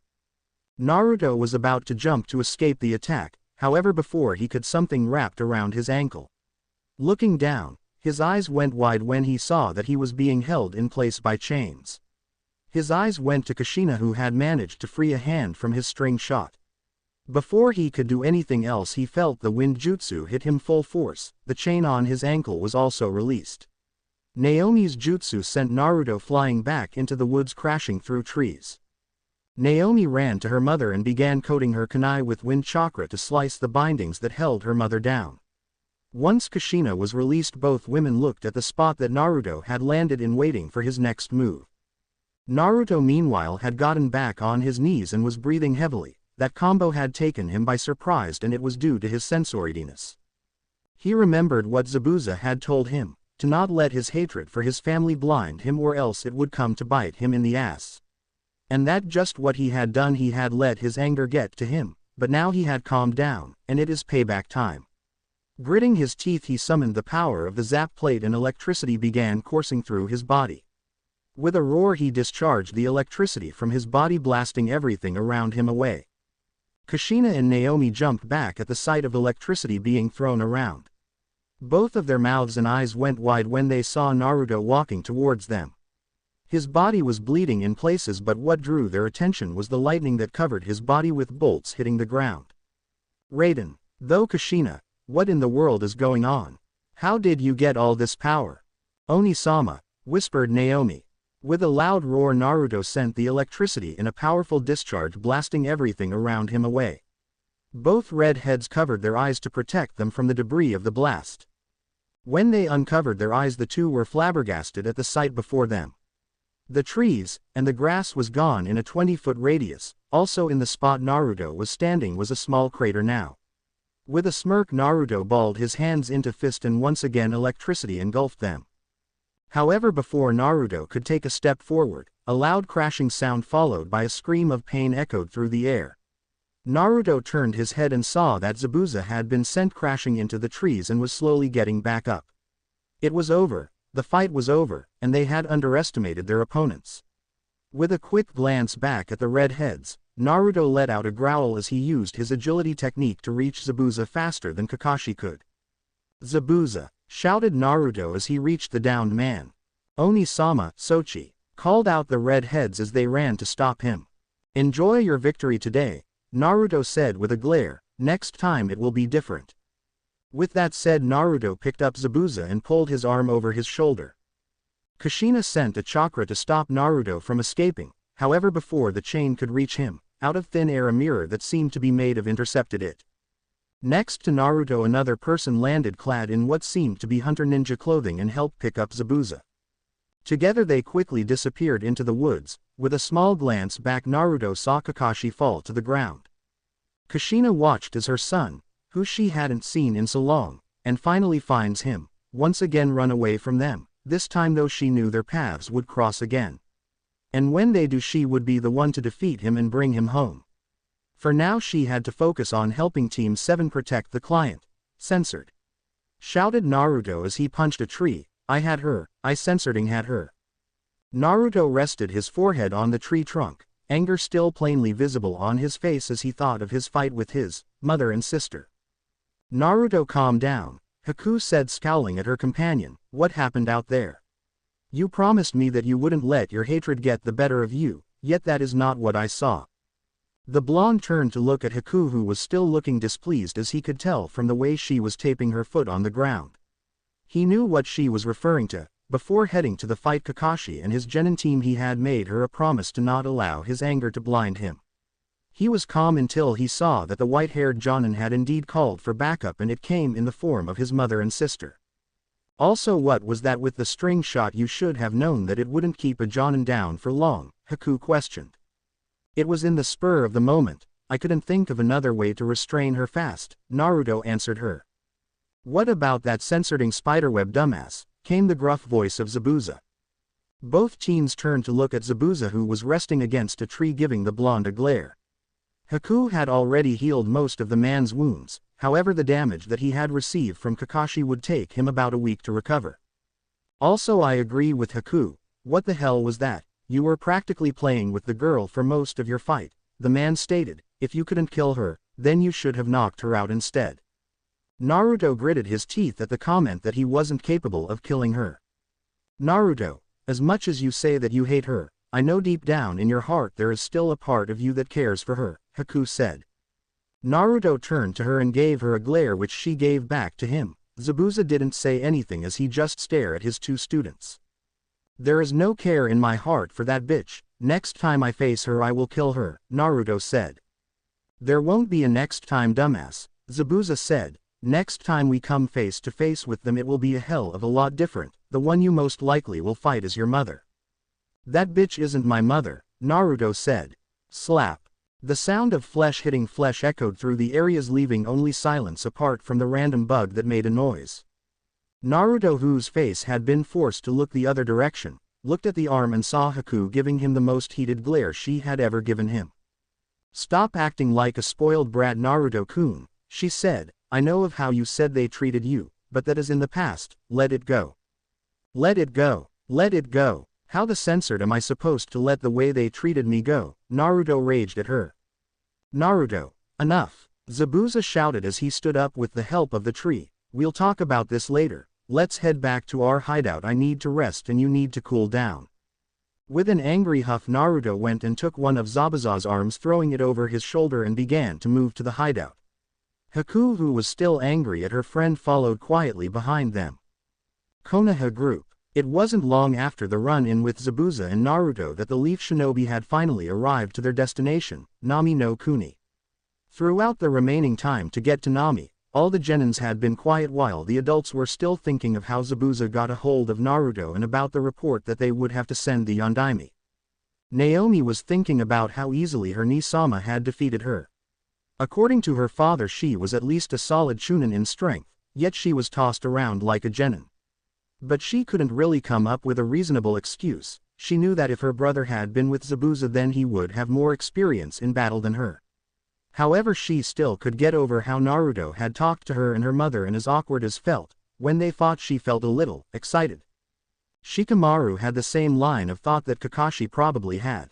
His father had told him about the son of the Yondaime, a boy who had been born without chakra.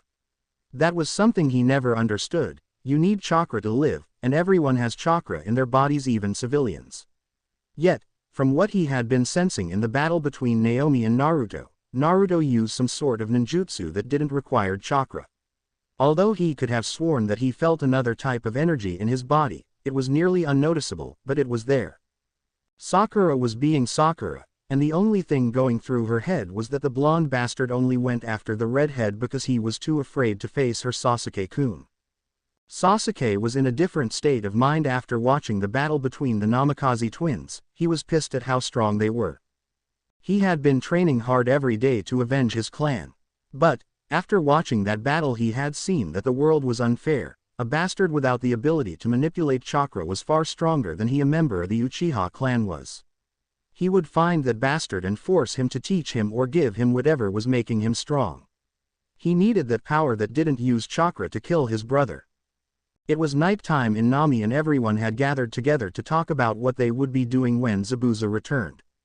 I have sent a message to Hokage-sama informing him of our encounter with Zabuza and Naruto, Kakashi said. We will wait to receive his orders. I just hope they come back in time. Naomi just stood up from her seat and walked to the door. I'm gonna go get some fresh air. I need to think about something. Kushina just watched her daughter leave. She knew that she was hurting from her reunion with her twin, and not just her, she too was hurt. For years Kushina had spent a lot of time searching for her son. Every time she was on a mission she would talk to the locals to see if a boy with his description had been in the area. All those times she had been unsuccessful, but now after so long her baby had finally appeared. When she saw him she couldn't help but want to run up to him and embrace him. However, a part of her had been afraid that he would hate her. And that was how it was. Her son despised her and her family. Now she was worried about what he thought of Konoha as a whole. Did he hate the village also? Even if he did, he's her son and she will take him back home one way or another. Konoha. Minato had finally gotten home after a long day in the office. Having to do paperwork, meet with clients, send teams on missions really tired him out. On top of it all, his wife and daughter had gone on a mission to back up his student and his team. Sighing, he was about to go to the kitchen to find something to eat when someone knocked on his door. This of course surprised him as not many people came to his house and knocked, only a few did, and they mostly came around when Kushina was home. Walking to the door and opening it, he was face to face with the tracking squad he had sent out earlier that week in search of a missing Chunin. Hokage-sama, we found him, the woman in the front said, but we need to tell you something very important. What is it? Come in, Minato said, moving aside to allow her and her team inside. The thing is, when we found Suzuki, he was deceased, Sume said, making the blonde man cringe. However, after searching a bit more we found the smell of the perpetrator. You did? Well, did you recognize the smell? Asked the man. Yes, I did. It was a smell that I hadn't sensed in a long time, Hokage-sama, and I don't know how to say this, but the person who killed him was, Sume said with a solemn face, Namikaze Naruto, your son. Minato's eyes went wide at the sound of his missing son's name. His own flesh and blood had killed one of his shinobis, then something else hit him. Over the past 8 years many other shinobi had also gone missing during missions, mostly genin and chunin, and the occasional jonin. But now that he heard this, could it have been possible that the reason those ninjas had died was because they had come across Naruto? Sume, I want you and your team to keep this to yourselves for now while I think about how to approach this situation, Minato said. If the council learns of this, then they will demand that Naruto be placed in the bingo book. We understand, Minato, was all Sume managed to say when a puff of smoke appeared in between them. When the smoke cleared, all that was left was a small brown dog wearing a leaf headband and a blue vest. Yo Minato, I have an urgent message from Kakashi and Kushina, the dog said, pulling out a scroll from his vest. Minato took the scroll from him and began to read it. His eyes went wide at what he was reading and he suddenly had an idea. Sume, go and send a message to assemble the council, Minato ordered. What? Sume questioned. Kushina and Kakashi might have just given me a very vital piece of information. Just go, once the council is together everything will become clear, he said with a smile.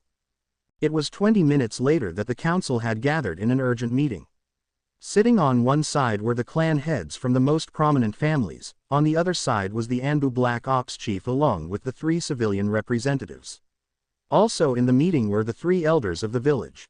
The door to the council room opened and in walked Minato along with his sensei Jiraiya of the Sannin and his predecessor, the 3rd Hokage of the Konohagakure, Sarutobi Hiruzen.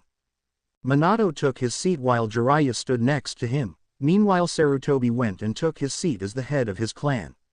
The blonde Hokage looked around the room and thinking on how to start this council meeting. His gaze met the clan heads who were waiting for him to start. With a heavy sigh he began. Thank you all for coming on such short notice, Minato began. The reason as to why I have summoned all of you is because of something that I have discovered. What did you discover, Hokage-sama? Asked a man with white eyes who at first glance one would think he was blind. Not too long ago, Sume, whom I had sent out on a mission earlier this week, returned with some vital information that will bring some unresolved cases to a close, he said. Are you talking about the death of many of our shinobi? Asked the female elder Koharu. Indeed, this time it was Sume who answered. All the people in the room instantly became very interested in the news. Many of the clan heads had lost some of their members, and to learn that they had a lead to the perpetrator was good news to them. A couple of weeks ago I sent Chunin, Yoshida Suzuki, on a mission to Tori no Kuni. Unfortunately, he never returned to the village, Minato said with a sad look on his face. We declared him Mia. At the time he had some important information for the village, so I sent Sume and a team of tracker ninjas to locate him. By the time they got to him he was deceased, but this was not any kind of ambush. He still had all the document on his person when he was found. That stunned the council. They knew that if someone had been after him for the documents that he had, they would have taken them. Yet here they were being told that the papers were recovered. That could only mean that he had come across a bounty hunter or an enemy shinobi. Hokage-sama, I take it that Sume-sama found the scent of who could have done it? Asked a man who wore sunglasses. Indeed she did, Shibi, Minato said, looking over at the wild-looking woman. When my team found Suzuki, we checked his body and like Hokage-sama said the papers were still on him. Sume began. I had one of my team members who was also a medic check the man, and he found a stab wound in the middle of his chest. A stab in the middle of the chest instantly made everyone aware that whoever killed him might also be responsible of the death of many ninjas in the past 4 years. The village didn't always recover the bodies of their ninjas quickly. Sometimes it could take a few weeks to months before they got the bodies, and that's if they got the bodies. When they did, they were sent for an autopsy to see the cause of death, and the results were always the same: the ninja died of a stab wound in the chest. So that means whoever killed him is also responsible for the deaths of the other shinobi, said the white-eye man. Well, did you recognize the scent, Sume-san? Sume hesitated for a second. She glanced at Minato, who just gave her a nod. Taking a deep breath, she looked back at the members of the room. At first I didn't smell anything. It wasn't until I was close to the body that I smelled something familiar. It was a scent that I had been asked to track down years ago by Hokage-sama. The scent that I got from him was that of, Sume said as the room was quiet, Namikaze Naruto. The entire room was silent, so silent that not even crickets were making a sound. Eyes fell on the blonde Hokage, then back to the woman. They were stunned beyond anything in the life. They all knew of the missing child of the Hokage. A child that was born without chakra, someone who should have died at birth, but somehow lived. He was also known in the village as a disgrace to the Hokage's family and the Uzumaki clan that his mother was a part of. Someone who would never be a shinobi, would never inherit the title of clan head. You're joking, right, Sume? Asked a rather large man named Shuza. I'm afraid not, she replied. This time a platinum blonde-haired man spoke up. But how is that possible? The child was born without chakra. Even if he got some training he would never be able to defeat a shinobi, especially a chunin. Hokage-sama, spoke up Hiashi Hyuga, do you know anything else? You seem a little too calm knowing that your son has been killing our shinobi. Minato, spoke Sarutobi for the first time. I know this is hard for you, but if your son has indeed been killing leaf ninjas, then you must do what is best for the village and place him in the bingo book. And there it was, the moment the Minato had been waiting for someone to bring up the point of putting Naruto in the bingo book to be hunted down by hunter nins. That would be the first thing I would have done when I heard that my son was the killer, Minato said, but before we go further I would like to bring a new piece of information. Minato, there is no point in saying anything, Koharu said. Your son has to be taken care of unless you want him to keep killing our shinobi. Homura, Danzo, say something. I agree with Koharu, Hokage-sama, spoke Homura. I understand that it is the right thing to do, however listen to this first, Minato said. A few days ago I sent out Team 7 lead by Kakashi Hatake on a mission to Wave. This mission was AC rank, that however turned into B rank mission when his team encountered the demon brothers of Kiri. His team decided to continue the mission and sent a request for backup, which I sent in the form of my wife and daughter. What does this have to do with your son? Asked Homura. I was getting to that, the blonde said. Kakashi then face off against another missing nin. This time however was someone stronger than Chunon's. It was Zabuza Momochi. It was also during that time that Kushina and Naomi arrived to rescue him in Team 7. However, before Kushina could strike Zabuza down, another of the man's companions entered the fight. This time it was Naruto. What? You're saying that your son is in league with one of Kurigakure's most dangerous missing nins? Asked Homura. Now he really has to be put in the bingo book, a civilian shouted. Minato, you wouldn't be telling us this if there was more, spoke a man with black hair who looked to just awoken from a nap. Indeed, he said, while Kakashi once again engaged Zabuza in a fight. Naomi and Kushina tried to apprehend Naruto, but it was tougher than they expected. Naruto managed to immobilize Kushina and engage Naomi in a fight. During the fight, according to Kushina, he used ninjutsu. But that is impossible, said a blonde woman. I checked Naruto myself when he was just a child and his chakra coils were empty of chakra. There is no way he should be able to use ninjutsu, even if he somehow defied the law and has lived this long. That is why I'm saying this. If Naruto has somehow obtained a Kekkei Genkai that allow him to use ninjutsu without chakra, what else is he capable of? We never gave him a chance to see his potential when he was a child. Also, if this gets out to other villages that he has a bloodline that don't require chakra to use ninjutsu, do you really think that they wouldn't try and obtain it? Minato said. A ninja capable of using ninjutsu without chakra, a strange Kekkei Genkai that enables him to do so, Shukaku said. If this information go to Kuma or Iwa, then they would do anything to get their hands on Naruto to try and breed a whole new generation of shinobi. Then the only option at the time would be to bring Naruto here to the village to face a trial for his crimes and be punished here, Shibi said. Indeed, but if the boy does have a new Kekkei Genkai, then it would be prudent to first see if it capable of being passed down before the boy is imprisoned or executed for the crimes against the leaf. Danzo spoke, getting the attention. Hokage-sama, are you planning on sending out a team of Anbu to capture him? Hiyashi's hard gaze fell on Minato as he thought of all the members of his clan that fell to the boy. He wanted to see some punishment. Inoichi's mind was in the same mind track as he thought of his fellow clan members who had died in the past few years. He knew that both Chusa and Shukaku had also lost a few members.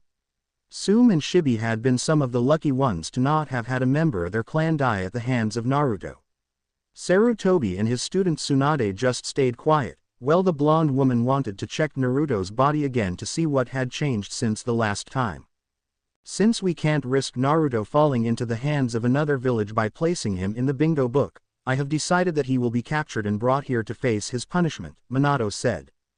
Hokage-sama, if you will allow me, I will put together a team of my best Anbu to capture the boy, spoke the Anbu commander.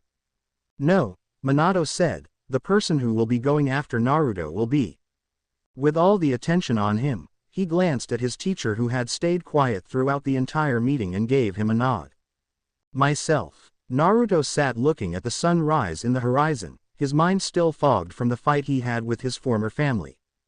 The nerve of that woman to call him her child after all she did to him when he was small.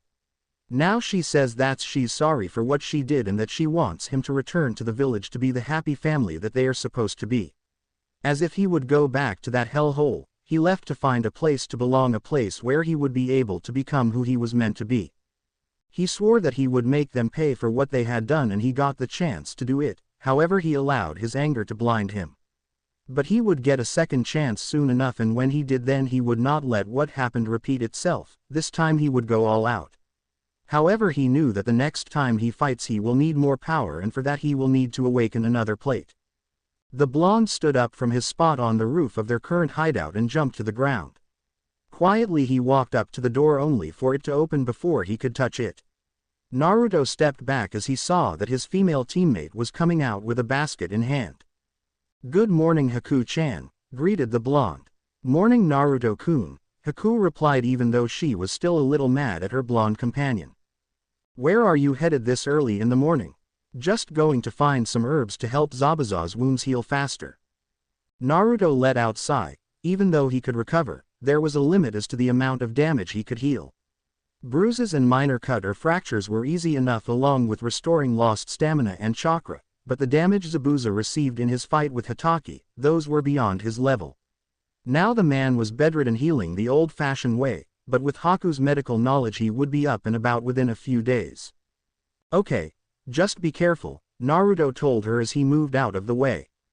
I will. With that, Haku made her way to the forest to look for the herbs she needed. Naruto watched her go, hoping that she would be alright. Who the hell was he fooling? He knew Haku could take care of herself. After seeing her disappear in the trees, the Bond walked inside the hut and went to sit on the mat in a lotus position. It was time to start the test for a new plate. Mindscape. When Naruto opened his eyes, he found himself in one of the strangest places yet.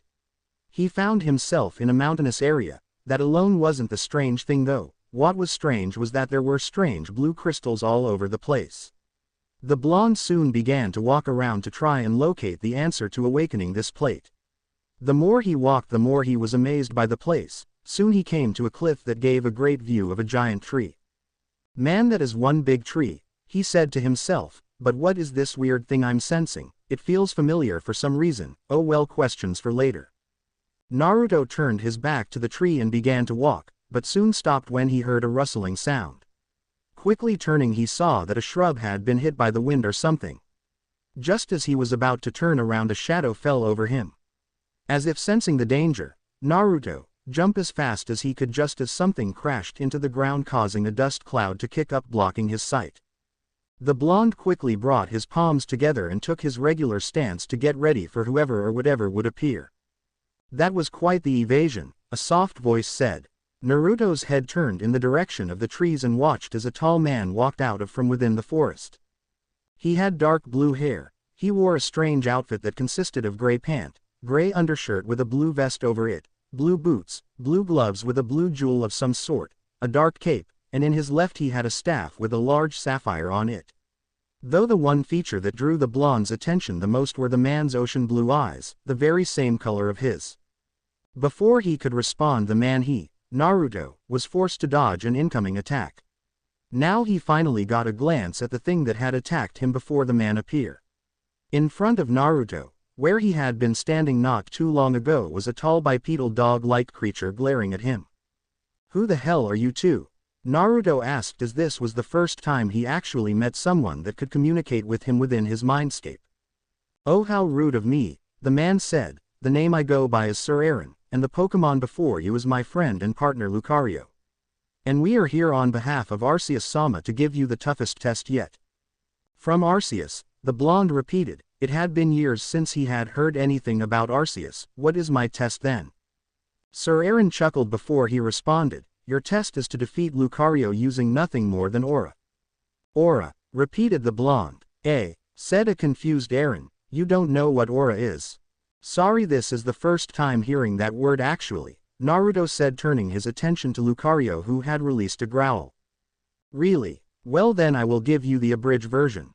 Aura is the spiritual energy that lies in the bodies of humans. This energy can be used to do many things. It can help you communicate telepathically, sense those around you, create barriers, and even create attacks, Sir Aaron said. Sounds almost like chakra, murmured the blonde. In way it is, but however aura is more versatile and can be deployed in a more pure form. It's also the essence of life, the man said. The essence of life? Wait, is that why I'm alive? Sir Aaron smiled. Yes, it's shocking, but you are alive because aura replaced the chakra that you were born without, and with aura you will be able to use some of the same skills as shinobi, such as tree walking and water walking, but to get there you must first reach a certain level in using aura. Sir Aaron, this talk has gone long enough. It's time to finish what Arceus-sama requested us to do, Lucario spoke for the first time. Indeed, my friend, Aaron responded. Naruto-kun, it's time. You must fight Lucario using only aura. All you need to do is reach deep within you and grasp the essence that has been dormant within you. Before Naruto could ask something, Sir Aaron tossed him a piece of cloth. One more thing, as I said, you must awaken and use your aura to defeat Lucario, but to do this you must fight blindfolded. This will help you use your other senses that will help you with completing this task, Aaron commented. As soon as Naruto put the cloth on, he was sent flying back courtesy of a strong kick to the stomach. As the blonde stumbled through the ground, Lucario jumped into the air and its foot began to glow as he dived down towards Naruto.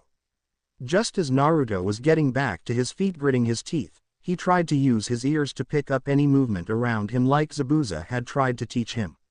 However, for some reason he was unable to pick up anything. Then out of nowhere he was struck on the side of his head, knocking him to the ground once again. Sir Aaron stood in his same place watching as how his first student attacked the blonde and couldn't help but wonder why it was taking him so long to open his senses to the aura within. Something was not right. The man frowned as he saw Lucario deliver another powerful force palm. "Lucario, stop," Sir Aaron called out to his student. The bipedal dog stopped at the command from his master and glared down at the blonde, who removed the blindfold and glared at Aaron. "Take a break, Naruto-kun," the man said, not even bothered by the glare. "Why can't I use the power of the other plates I already awaken?" the blonde asked. Sir Aaron looked at him, that turned his gaze to the sky. "Why?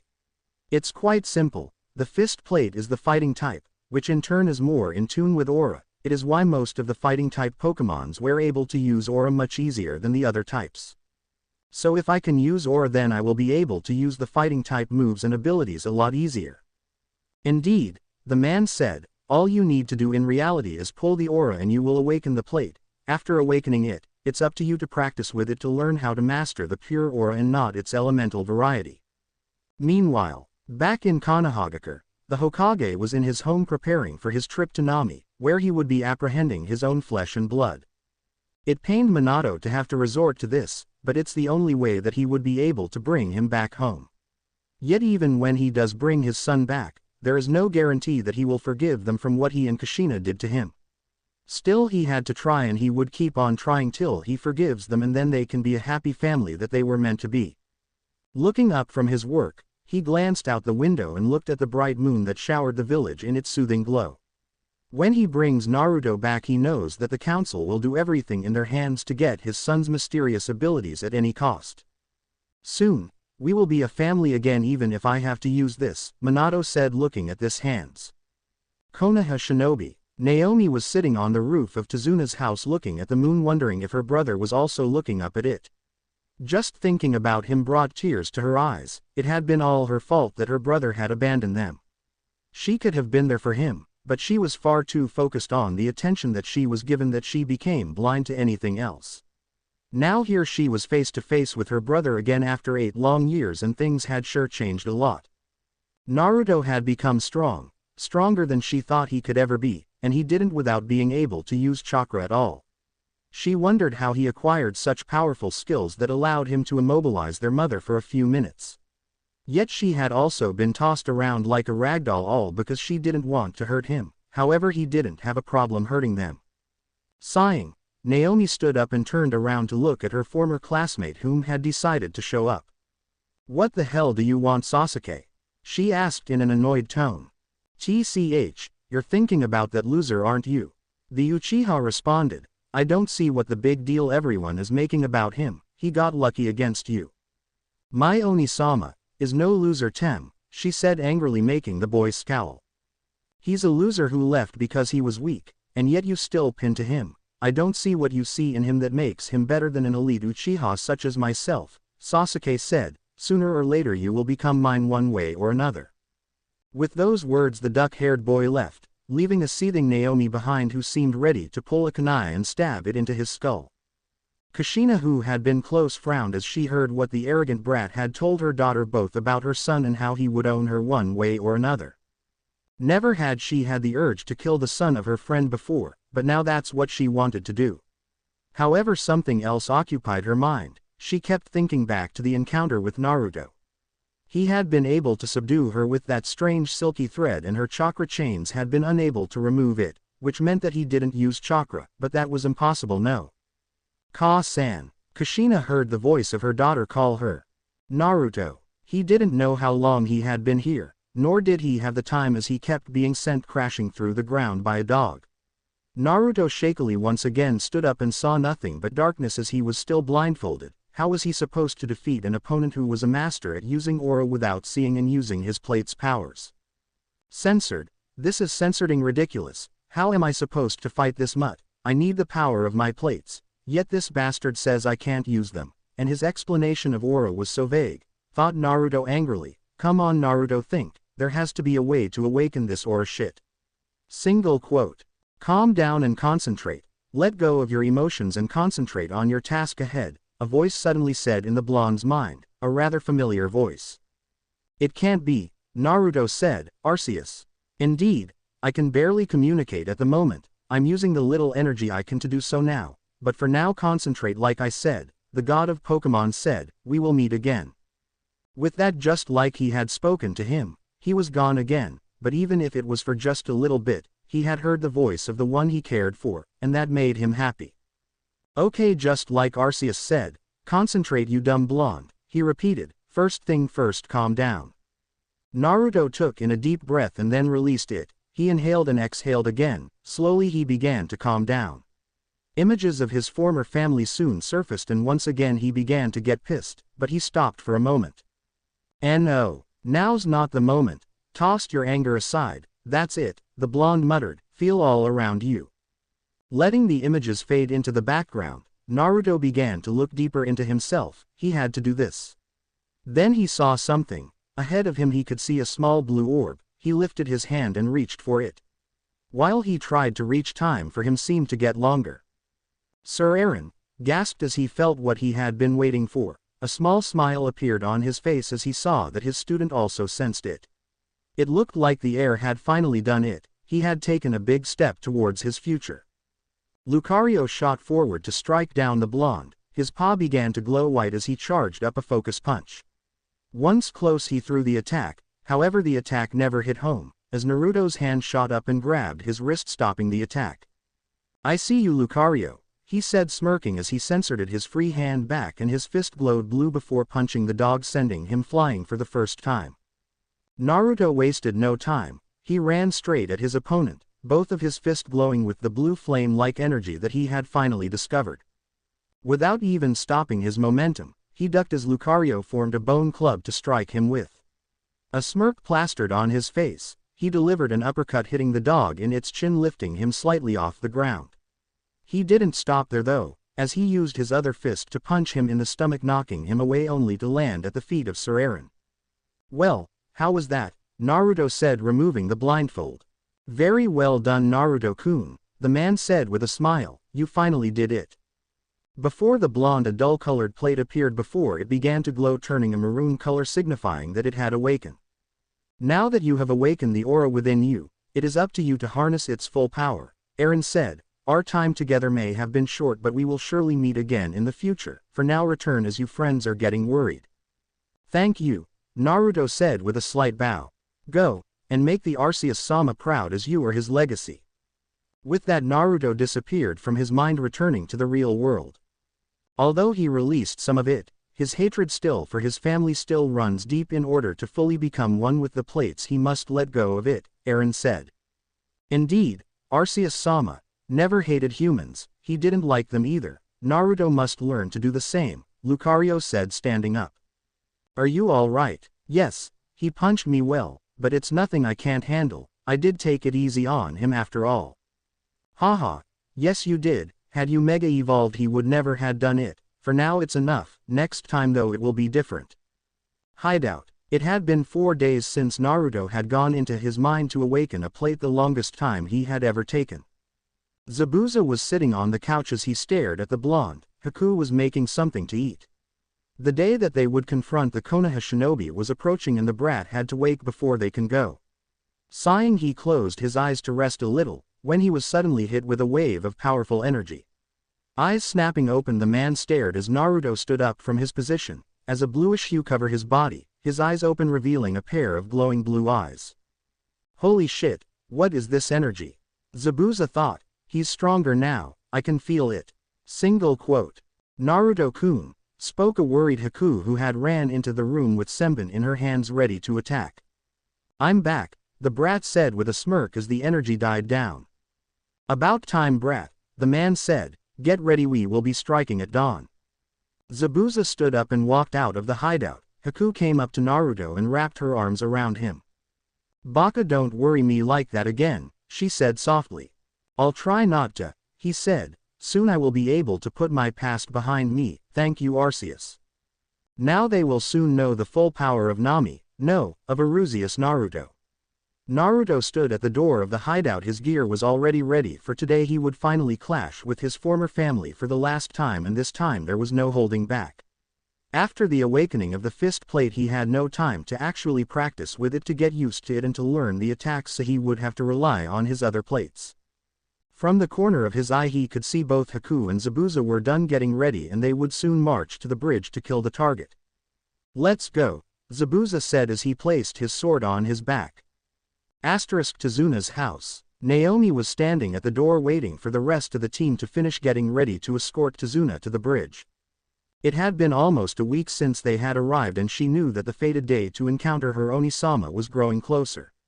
Hearing footsteps, she saw Sasuke approaching the door with his loyal fangirl at his heels, something that made her sick. Sakura was nothing more than a nuisance to them as she was the weakest of their generation. Not too far behind them came the laziest member of their team, still yawning and complaining about not getting enough sleep. "Ohio Shikamaru," she greeted the lazy Nara, making the Uchiha scowl at being ignored. "Ohio," he responded with a big yawn.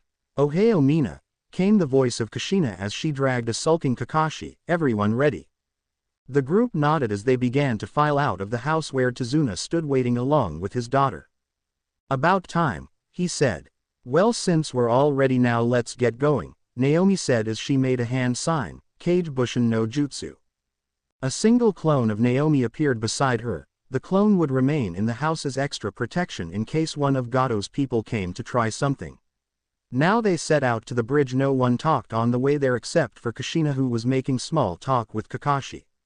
However, what none of them noticed was that they were being watched by a figure on top of a roof. The group stopped dead in their tracks as soon as they arrived at the bridge, the sight before them making them gasp. Laying on the ground covered in blood were the bodies of the brave workers who were helping with the construction of the bridge. Without any thought, Tizuna ran toward the fallen men. "What the hell happened here?" asked Tizuna in a shaky voice as he looked at his fallen friends. "TT the mist," said one of the men who was barely alive. "TT they came from it." All of the sudden a fog began to cover the bridge. The group surrounded Tizuna while pulling out their kunais. "Sensei, it's Zabuza, right?" asked Sakura. "This is his Kurigakure no Jutsu, isn't?" "Yes, it's him." "Hehehehe," came a chuckle. "Sorry to keep you all waiting. It seems that the two of you are still babysitting them brats." "Oni-sama," thought Naomi as she glanced around trying to find Naruto. Sasuke though was shaking a bit as he tried to find his enemies. He, that one is still trembling, pitiful," Zabuza said. When Sasuke heard that, he let out a growl. Then, like a ghost all around them, Zabuza appeared, making his eyes go wide open. Then his expression shocked Zabuza. He grinned. "I'm trembling with excitement." "Go on, Sasuke," Kakashi said with a smile. The Uchiha disappeared with a burst of speed. One of the Zabuza who was closest to the boy swung his sword, though not fast enough. All the Zabuzas burst like water balloons into puddles. Well, so you could see that they were water clones." They heard the voice of Zabuza followed by footsteps, the brats improving. The Leaf Shinobi turned their attention to the direction of the footsteps where they saw Zabuza, the Hunter Nin, and of course Naruto. When Kushina's eyes landed on her son, she immediately noticed that something was different about him. She wasn't the best sensor, but she could feel him emitting a strange energy. "Looks like you have a challenger, Haku," Zabuza said. "So it seems," she said.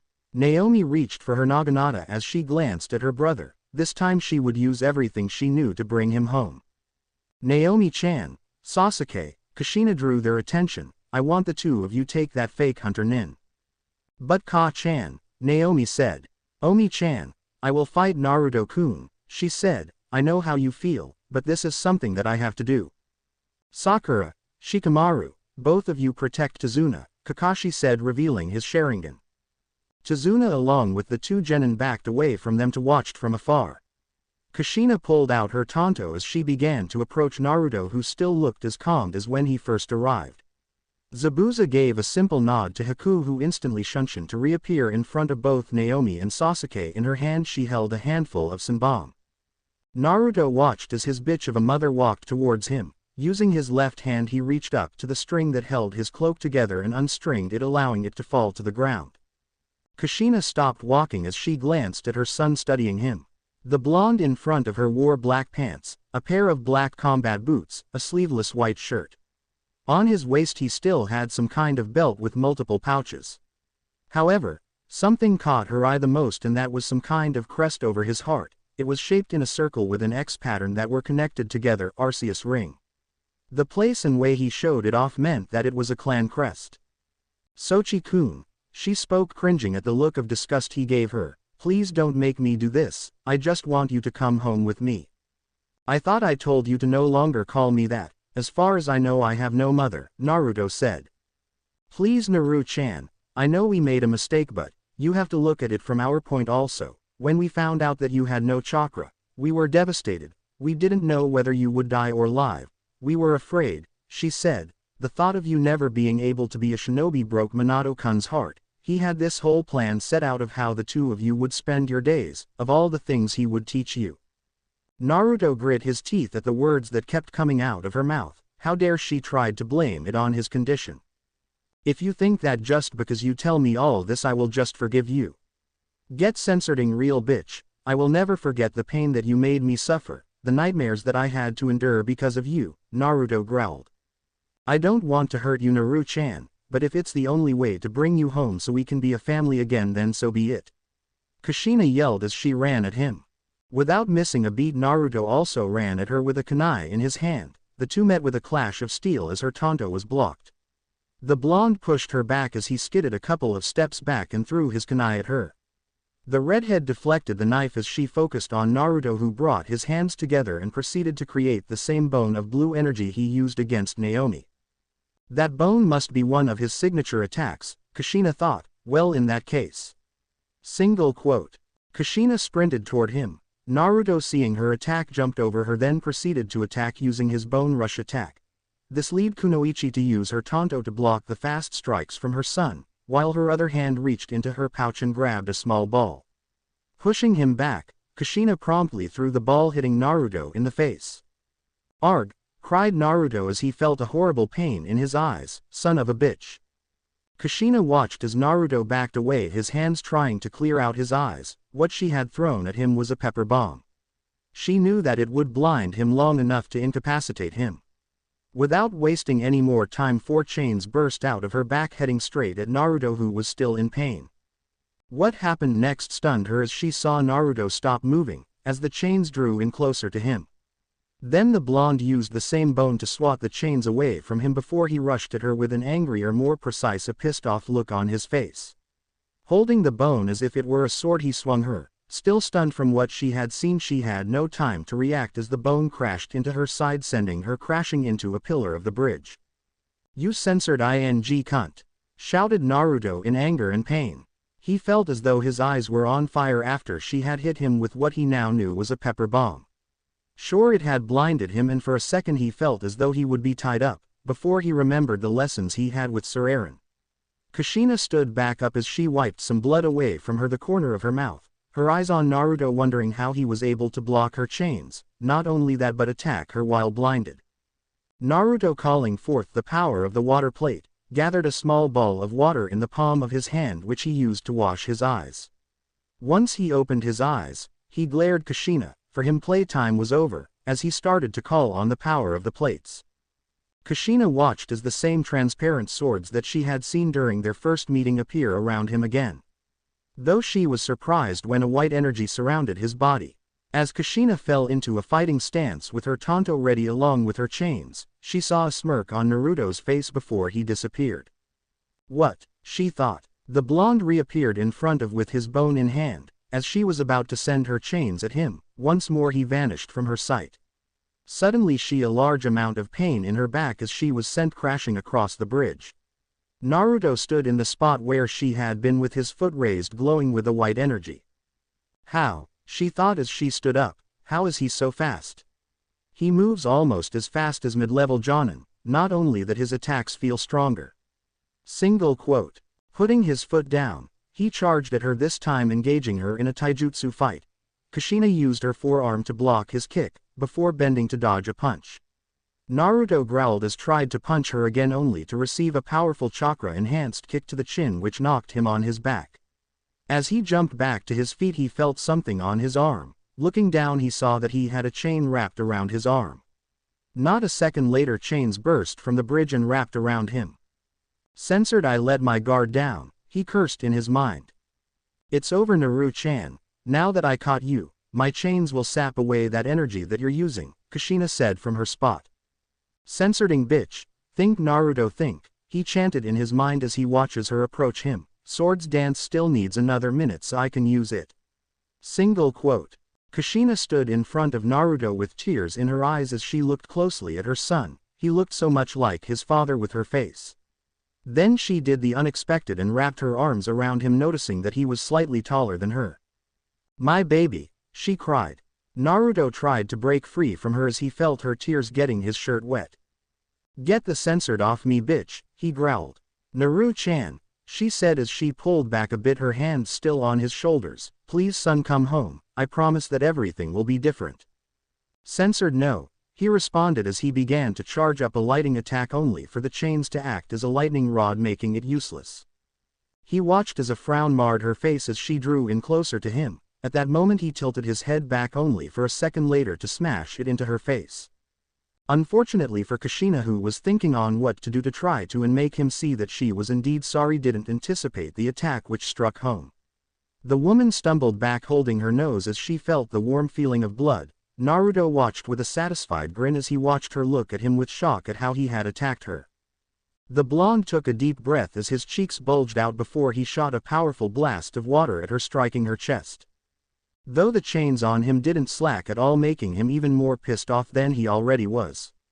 Kushina wiped the blood from her face as she held her chest. The water attack hit her hard, almost as if she had been hit with chakra-enhanced punch, not Tsunade level, but it still hurt.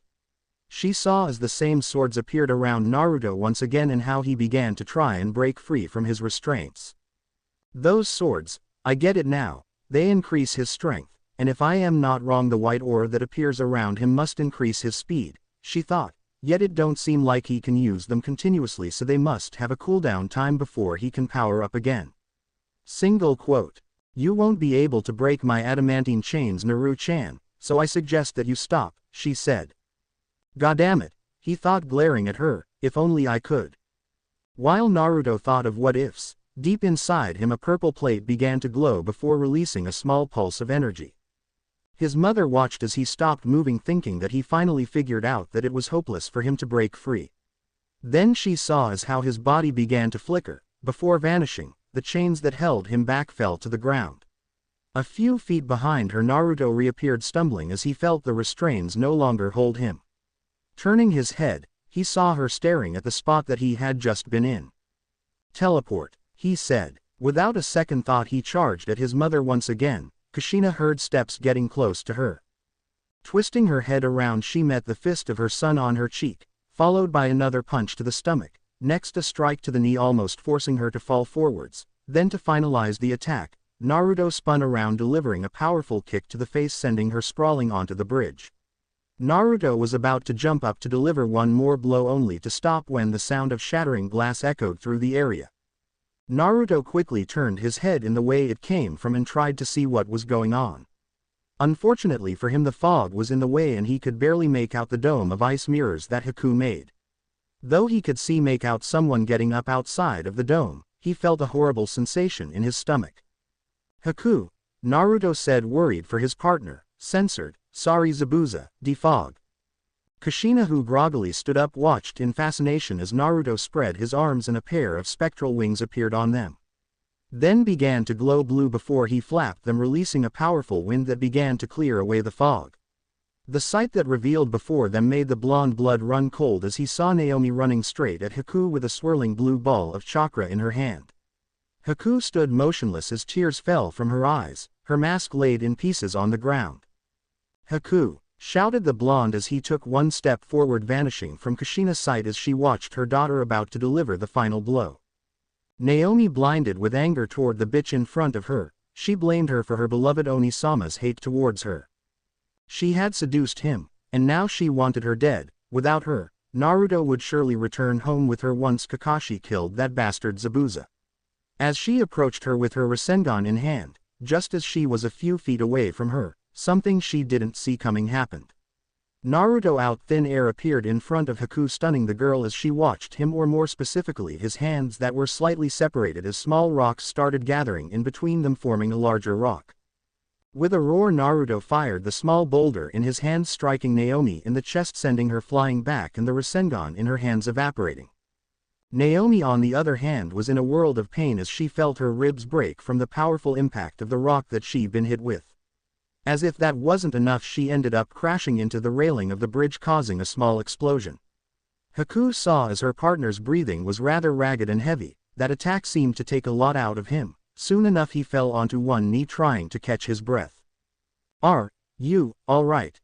he asked. "Naruto-kun," she said before they heard something that sounded like a bunch of angry birds chirping. Both turned their heads to see the last of the fog clear up, to see their mentor and father figure being held down by a pack of dogs as Kakashi had a hand covered in lightning. "Zabuza-sama," both teens shouted together. Haku was about to run to him as Naruto also tried to move, only for his body to not respond at all. "Shit, that last move drained me," he said in his mind as he tried to force himself to move. Both teens suddenly ceased any movement as they felt something holding them back. "Kujimane no Jutsu, successful," came a voice. From the corner of his eye he saw the pink head and the pineapple-haired him staring at them. The boy was on one knee with a black line stretched out in front of him, leading to both Haku and him. Squelch, splash, the sound hit them as they watched Kakashi drive his lightning-encased hand through Zabuza's chest. No one moved or made a sound as they all saw the sight of Team 7's leader kill one of the Seven Swords Man of the Mist. Tear flowed down Haku's face as she saw her father in all but blood be killed in front of her, just how her mother had been killed in front of her. "Zabuza!" Naruto shouted in anger as his body sent out a blinding flash of energy, erasing the shadow that held him down. As soon as he was free he exploded from his spot, running straight at Kakashi, his hand balled into a fist as it began to glow. Kakashi, who was tired from his fight, turned to the sound of the shout just in time to see his sensei's son slam his glowing fist into his chest, knocking him away. With the man out of the way he turned his attention to the growling of dogs as he saw them release his master and run at him. Though they all vanished in a cloud of smoke as he saw multiple Senbon embedded into the summoning scroll on the ground. "Zabuza, oi, don't you dare close your censoring eyes," Naruto said as he placed a hand on the man's chest trying to heal him. Haku also placed her hands on him and tried her best to keep him alive. Don't cough, BB, both bother," he said weakly. "Cough, it's too much." "No, damn it Zabuza, don't leave us, you bastard," Naruto cried as he saw the light in his eyes begin to fade. "Take good care of Haku," he said as his body went limp and the last of the light in his eyes faded. "Zabuza!" screamed the blonde to the sky as tears streaked down his face. Haku covered her face with her hands as she cried. The Konoha team regrouped as they watched them mourn the loss of their sensei. Kushina held her daughter, who was still healing from Naruto's attack. "Ni-sama," she said as she turned to look at Sakura, who was cradling Sasuke's head on her lap, having removed the needles from him. "Ha ha ha ha, so the mighty demon of the mist died at the hands of some sniveling brats," a voice laughed. Naruto turned his head and Haku uncovered her face as they saw their employer coming close to them with a large group of thugs around him. "Gato," he growled, "what the censored are you doing here?" "Hey, I came here to tell you that your services are no longer required. See, shinobi are too expensive, so I gather these fine gentlemen to come with me. They finish you off and I get some women to play with," he said. "What did you just censored ing say? Oh, you bad at hearing or something? Oh well, not my problem. I will be taking his head and cashing in his bounty, and I will take that little cunt you have there and I will make her my new toy, then give her to these gentlemen to have fun with," Gato said. "Go on men, kill them all, but leave the girls alive, they will be my entertainment." The thugs around the short man all grinned as they looked at the girls while getting their weapons ready to charge. Naruto stared down at the prone form of the man who taught him and cared for him since he was young. Anger was the only thing he felt at the moment. Anger at not being able to defeat Kushina fast enough to help him. Angry at how they had been tricked by the short bastard who promised them a big reward if they killed the bridge builder. Now how that same bastard betrayed them and was now planning to kill them. Haku watched as the 200 thugs that Gato brought with him began to move towards them. She got ready by pulling out her Senbon. Yet before she made her move, Naruto had stood up and began to walk in the direction of Gato with his head down. The thugs all stopped as they saw him approach them. Some laughed at the pathetic sight of one person coming to his death. The blonde though stopped not too far away from Haku as he lifted his head up and glared at the group. "I'm gonna kill you. It's because of you that the man who I considered my father is dead now." Naruto glared straight at Gato as he stretched out his hand. The Konoha group was trying to figure out how to help stop them when they heard a rattling sound. Their attention turned to the source. Embedded on the bridge was the Kubikiribocho, which was shaking, making the sound. Then it freed itself and flew through the air past Haku. As the blade passed by Naruto, the blonde grasped the handle. Without another word, he let out a war cry and ran straight at the enemy. The thugs were shocked as they saw him somehow summon the sword from the other side of the bridge, that they didn't react in time when his was upon them. Naruto swung the sword horizontally, cutting the first one in half. With a half spin he sliced open the chest of another. Not stopping, he began his deadly dance, cutting down the members of Gato's men. Said man watched from afar as the blonde bastard cut his group down in horror at what he was seeing. In less than 30 seconds he had cut down about 20 men. The remaining thugs all snapped out of their stupor and began to engage the kid. Naruto blocked the incoming strikes and pushed them back and spinning, cutting 6 of them together. Reacting quickly, he dodged a strike coming from behind by back flipping over the offender and cutting him down the middle. With a roar he hurled the blade like a boomerang which cut down anything in its path. From his right wrist 2 green vines emerged which he used to wrap a man's neck with before spinning, using the body as a battering ram to strike the others down. The Konoha group were feeling sick to their stomachs, well the genin were, as they saw a person there again dismember the thugs without any remorse. It wasn't just that. The vines that sprouted from his wrist also made the queasy. The Uchiha who had finally woken up was more pissed than anything as he saw the loser showing how much stronger he was. Naruto crossed his arms on his chest as he blasted out a wave of lightning, hitting anyone close to him. Throwing his arms out, his fingernail elongated into claws as he proceeded to jump into the middle of the group and began slashing them down. As he was cutting down his prey, one of them tried to ambush him, but was stopped. Leaves started circling around the brat before they shot out. The leaves cut through their skin like a hot knife through butter. The blondie used the same vines to retrieve the sword from where it was and continued to cut down anything in his path. The remaining thugs were starting to back away, fearing for their lives as they watched a single person cut down their numbers at an alarming rate. As a large group surrounded Naruto, who glanced at all of them trying to get to him. A smirk plastered his face as he crouched down before jumping high above them. In the air he inhaled before shooting out a powerful stream of fire that burned the group. Those who had been caught in the fire were running around trying to put it out as the smell of burning flesh penetrated the ozone. Some jumped over the bridge while others just rolled around the ground. Those who had yet to approach the blonde cut their losses and began to run away, not caring one bit for the money that they were promised. "Where the censored are you assholes running to?" shouted the shorty. "Get you censoring asses, bah." The short man was cut off as a shadow loomed over him. The man fell on his, shaking in fear as he saw the blonde glaring down at him. His once white shirt was now dyed red from the blood of all his kills. Wait, he tried to beg, "Don't kill me, I can give you anything you want." "Then bring Zabuza back to life," Naruto said, emotionless. "I can't do that," Gato said, trying to crawl away. Naruto raised the blade before bringing it down, stabbing the man through the back straight through his chest. With a powerful swing he sent him flying. Watching the short man fall through the air, he pointed 2 fingers at him. A small ball of energy began to form in his fingertips before more energy began to gather, making it bigger. "Burn in hell, mother censor Aider, hyper beam," shouted the blonde, releasing the energy in his fingers in large beam that struck Gato's body. Naruto turned around and began to walk back to where Haku was with Zabuza's body. As he passes the bodies of some of the thugs, he failed to notice one of them stirring.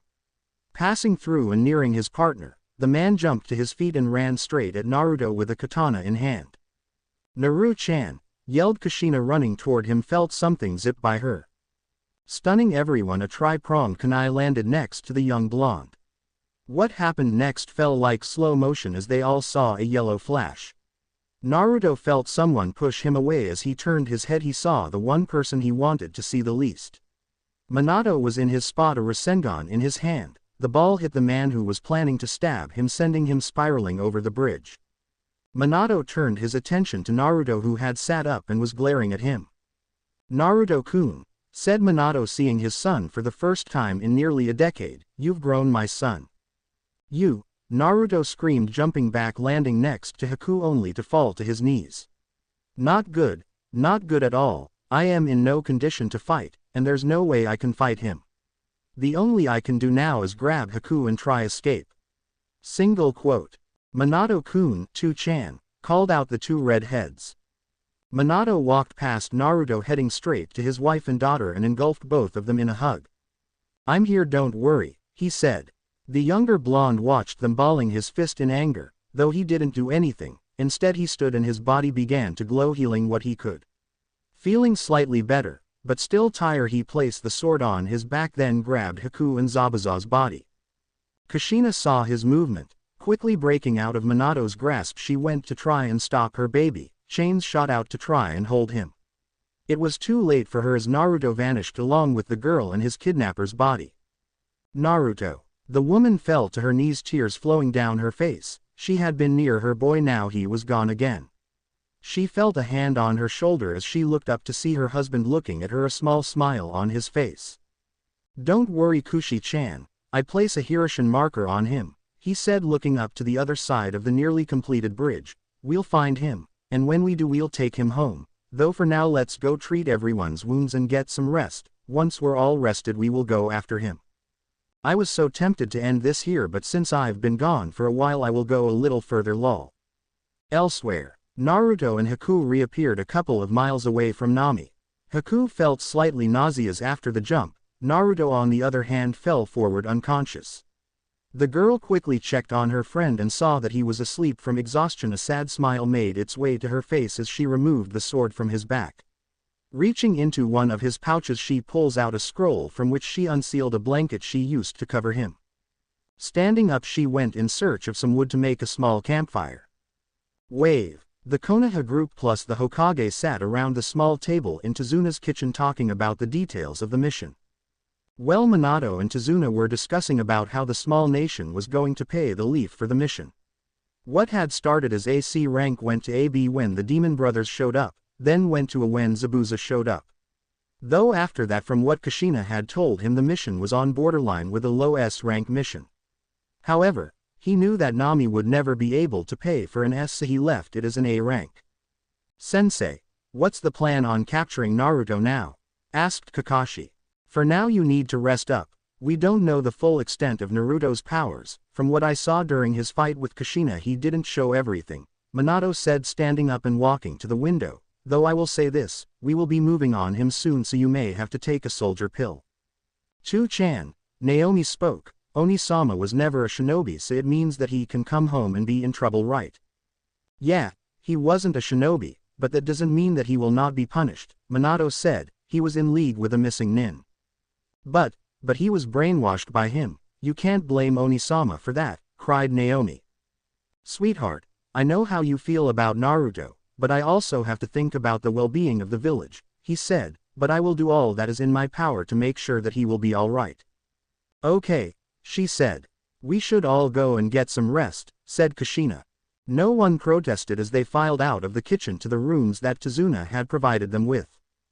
"Kushina, Naomi, I'm so sorry for what I'm about to do," Minato whispered.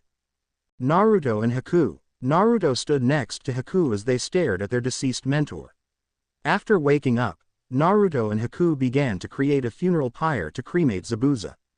The two didn't need to speak at all as they made the pyre, though both had tears on their faces. They had been with the man for so long that they were a small family. Naruto took a step to the pyre and released a small stream of flame that began to burn the pyre and the body. Doing this would prevent anyone from obtaining the secrets that his body held. Naruto pulled the girl along with him as he went to sit at the base of a tree and pulled her onto his lap, allowing her to cry into his chest. "We're gonna be alright, Haku-chan," Naruto said, rubbing her back. "But what are we gonna do now? We're so used to doing what Zabuza-sama, how are gonna do what we used to do without his guidance?" asked Haku. "We'll think of a way to live, don't worry, for now we can." "Return to Konoha," a voice said, cutting Naruto off.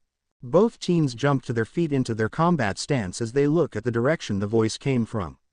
The voice was familiar to Naruto. He glared as he watched his family along with Team 7 appear from the tree lines. Minato was in the front and on each side of him was his wife and daughter. Kakashi stood behind them with his team. "Naruto, I think it's time for you to come home," the older blonde said, taking a step closer, though stopped when he saw the Kubikiribocho flew into Naruto's outstretched hand. "Like hell I'm returning to that godforsaken village," Naruto spat. Without any emotion Minato spoke, "Naruto, you either return peacefully or else." "Or else what?" "Very well." The Hokage sighed as he reached into his pouch and pulled out a piece of paper. "Namikaze Naruto, you are hereby under arrest by order of the Council of Konohagakure no Sato. Minato Tou-chan. First, I don't go by that censoring name anymore. My name is Arusius Naruto. Second, under what charges?" Naruto said. "In case your censoring brain isn't working, I was never a shinobi under your censoring rule. I was a civilian, and civilians can leave whenever the censored they want. You are charged with having affiliation with a high-ranking missing nin, and for the murders of 58 leaf shinobis, 9 of which were main branch Hyugas, 5 branch Hyugas, 5 Yamanaka, 2 Nara, and 3 Akamaiki," Minato said. Kushina covered her mouth in shock as she fell to the ground, not able to believe that it had been her baby who had committed those kills. Shikamaru, who had heard about the deaths of his clansmen, glared at the blonde, something that was unusual for a Nara. They were shinobi. They should have known of the dangers of pursuing such a career," said Naruto. "Just give yourself up. There is no place where you can run to that I can't find you now. After all, I did mark you at the bridge," the Hokage said. "Censored? If he tagged me, then there really isn't anything I can do. No, first thing I have to do is grab Haku, teleport as far away as I can, then leave her so they don't capture her," thought Naruto. "Naruto," Haku said, placing a hand on his shoulder, looking at him sadly, "there is no way we can beat them. Let's give up." "Haku," he said, looking down at the sword in his hand, and with a sigh he dropped the weapon. "Run." Removing himself from her grasp, Naruto teleported to appear in front of Minato, delivering a punch to the man. The punch never connected as the man vanished in a yellow flash to appear behind Naruto. Gritting his teeth, he teleported again away from the man. "Get out of here, Haku. I'll hold them as long as I can," Naruto said. Before Haku could respond, chains sprouted from the ground wrapping around Haku. His eyes went wide as he saw Kushina restrain his teammate. As he was about to teleport to her, Minato appeared before him. The cage delivered a powerful punch to Naruto, making him double over in pain. He then grabbed him by the back of his shirt. Reaching into his cloak, he pulled out a black collar with a red gem in the center. Faster than Naruto could reach, Minato strapped the collar on him. Naruto fell to the ground as he used his hand to try to remove what had just been placed on him, only to feel a powerful surge of pain go through his body. The last thing he saw was his sister running to him before he blacked out. It had been a week since the mission to Wave and a long week since the capture of his son Naruto, and it had been the longest week of his life. Sitting at his desk with his hand holding his head was Minato, reading over the latest demands of the council. Sighing, he crumpled the paper into a ball and threw into the trash bin. The Hokage stood up from his seat and turned to the window that allowed him to look at the entire village. Though his eyes instantly landed on a single tower that stood away from the busy marketplace. The Anbu headquarters and the place that his son was currently held in after being brought to the village. Once he had arrived to the village, the council had been waiting for him, and had instantly demanded that Naruto be sent to the holding cells in the Anbu Tower until the trial was ready. Seeing how it had been the shinobi side who had demanded it, he had no choice but to send him. After seeing the young girl Haku, and hearing about her Kekkei Genkai, the civilian council tried to demand that she be branded with a prisoner seal and be handed to the Uchiha to help him with the repopulation of his clan. He wasn't happy with the demand that he told them to censor it off and that she wouldn't be forced to be a slave, as that's not what the village stands for. After that, he took the girl to his home where she had been staying for the last week. He could tell that there was a lot of tension with the girl and his daughter. Even Kushina had something against the girl. Letting out a heavy sigh, he returned to his seat to continue his work. Naomi sat quietly eating her bowl of ramen at the favorite restaurant, though for the last week she hadn't been able to truly enjoy her favorite food. Ever since they had returned to the village from that mission, her mind has been on her brother, who was being treated like a criminal. Sure, he had been in league with a missing ninja and had probably killed many shinobi, but he had never once been a shinobi, so why treat him like one? Then on top of things, her father had decided to bring that bitch Haku to their home to keep an eye on her, or so he said. What pissed her off the most was that Haku was staying in her dear Onisama's room and she rarely left the room even to eat. Mother had been the one to take her food to the room, and many times she had tried to make a conversation with the girl to find out more about Naruto, but she hardly spoke at all. Letting out a frustrated growl, Naomi stood up and placed some money on the counter for her food and headed out. Behind the counter, a pretty brunette watched sadly as one of her dear friends seemed to be troubled. Ever since the capture of her brother, she had been sulking.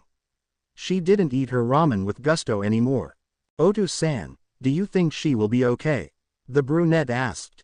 I hope so, dear, I hope so, responded her father as he stood next to her with a hand on her shoulder. I've known Minato for a long time now and I am sure he will do everything in his power to help his son, then we will have the old Naomi back. As the young redhead walked through the streets of the village, she could see the hypocrites waving at her or bowing.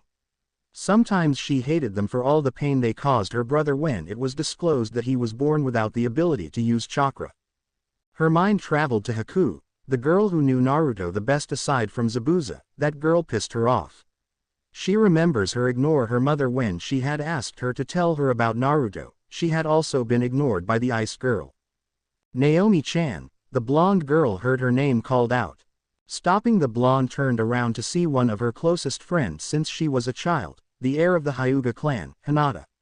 The young Hyuga has waist-length indigo color hair, white eyes, and wore a pair of short shorts, a midriff mesh shirt or sports bra, and a purple jacket. The girl wore a seductive-looking smile on her face. Hinata, Naomi greeted her with a small smile and a twitch in her eye. When did you get back from your mission? We just got back about an hour ago, she said before a frown appeared on her face. What's this I hear about that bastard Naruto being captured? He should have been killed on sight. After all, he did abandon the village, and from what I heard he has killed multiple of our shinobi. Naomi frowned at the way her friend talked about her beloved brother. Hinata, please don't talk that way about Nisama. Nisama, she refers to that asshole as Nisama, thought Hinata as she gritted her teeth at the way Naomi referred to Naruto. You really shouldn't refer to a criminal as such now, Chan, said Hinata, getting close to the blonde and cupping her chin. Why don't you and I go somewhere more private? Hinata, please, how many times do I have to tell you to not say such shameless things, said Naomi with a deadpan expression. Anyways, I'll talk to you later, Hinata. I have too many things on my mind that I need to think about. Hinata watched with a frown as her best friend and love interest walked away with her hand rubbing the back of her head. Naruto, I swear I won't let you have her, swore Hinata. Kushina, Haku. Haku stood next to the window looking out to the backyard of the Namikaze compound. For the last week it had been hell for her. She had never felt so alone. It was only a week ago that she was with her family, but that family had lost a member in Zabuza, then they had been captured by the Hokage. While Naruto was sent to prison, she had been brought to the Hokage's house to be kept an eye on. Glancing back at the room, she could see some clothes that had been given to her by Kushina. Kushina, that was another problem in the household. Every time she was in the same room as her, the redhead would ask her to tell her about Naruto. Of course she just kept quiet. It wasn't her place to tell her anything. That's why she tried to stay in the room as much as she could, only going out to use the bathroom and sometimes get something to eat. Haku could smell whatever Kushina was cooking at the moment. Knowing her, she was probably making ramen again. That was one thing she truly disliked, ramen. It's not that she hated the dish, far from it, but they ate it almost constantly. Kushina was making it to take some to Naruto, but Haku knew that Naruto had a certain hate for that food. She could remember the amount of times he ate ramen since Zabuza found him and the dates he ate it. Meanwhile, downstairs, Kushina was humming as she stirred the ramen she was making. She knew that the trial for her son was coming. And that had her terrified as to what the council would decide to do with him. She knew Minato would do his best to protect him. All she had to do was believe in him. Tasting the broth, she smiled as it was now perfect. Grabbing a bowl, she poured some of the ramen and covered it before placing it in a basket. Removing her apron and hanging it up, she picked her basket and headed to the front door, stopping for a moment and looking upstairs to the bedroom where Haku was. With a tired sigh, she walked out the door. Naruto. Deep within the Anbu headquarters, sitting inside a cell that was guarded by two of the Hokage elite Anbu, was Naruto. The blonde sat in a corner wearing a set of white robes, his knees to his chest as he looked at the ceiling. He had lost track of how long he had been in here for a bit until he heard the guards talk about some trial that was happening the next day. From there he also learnt that he had been inside the cell for a week. A long week since he had last seen Haku-chan. Just thinking about her he wondered where she was being held and in what shape she was in. Knowing the council, he knew that they would try something against her for the sake of getting her Kekkei Genkai. Naruto's hand reached up to his neck where that damned collar was preventing him from leaving the cell. From what he had discovered about the collar was that if he got a certain distance it would immobilize him. Closing his eyes, he tried to get some more sleep when he heard the door to his creek open. Opening a single eye he watched as the Anbu let someone in.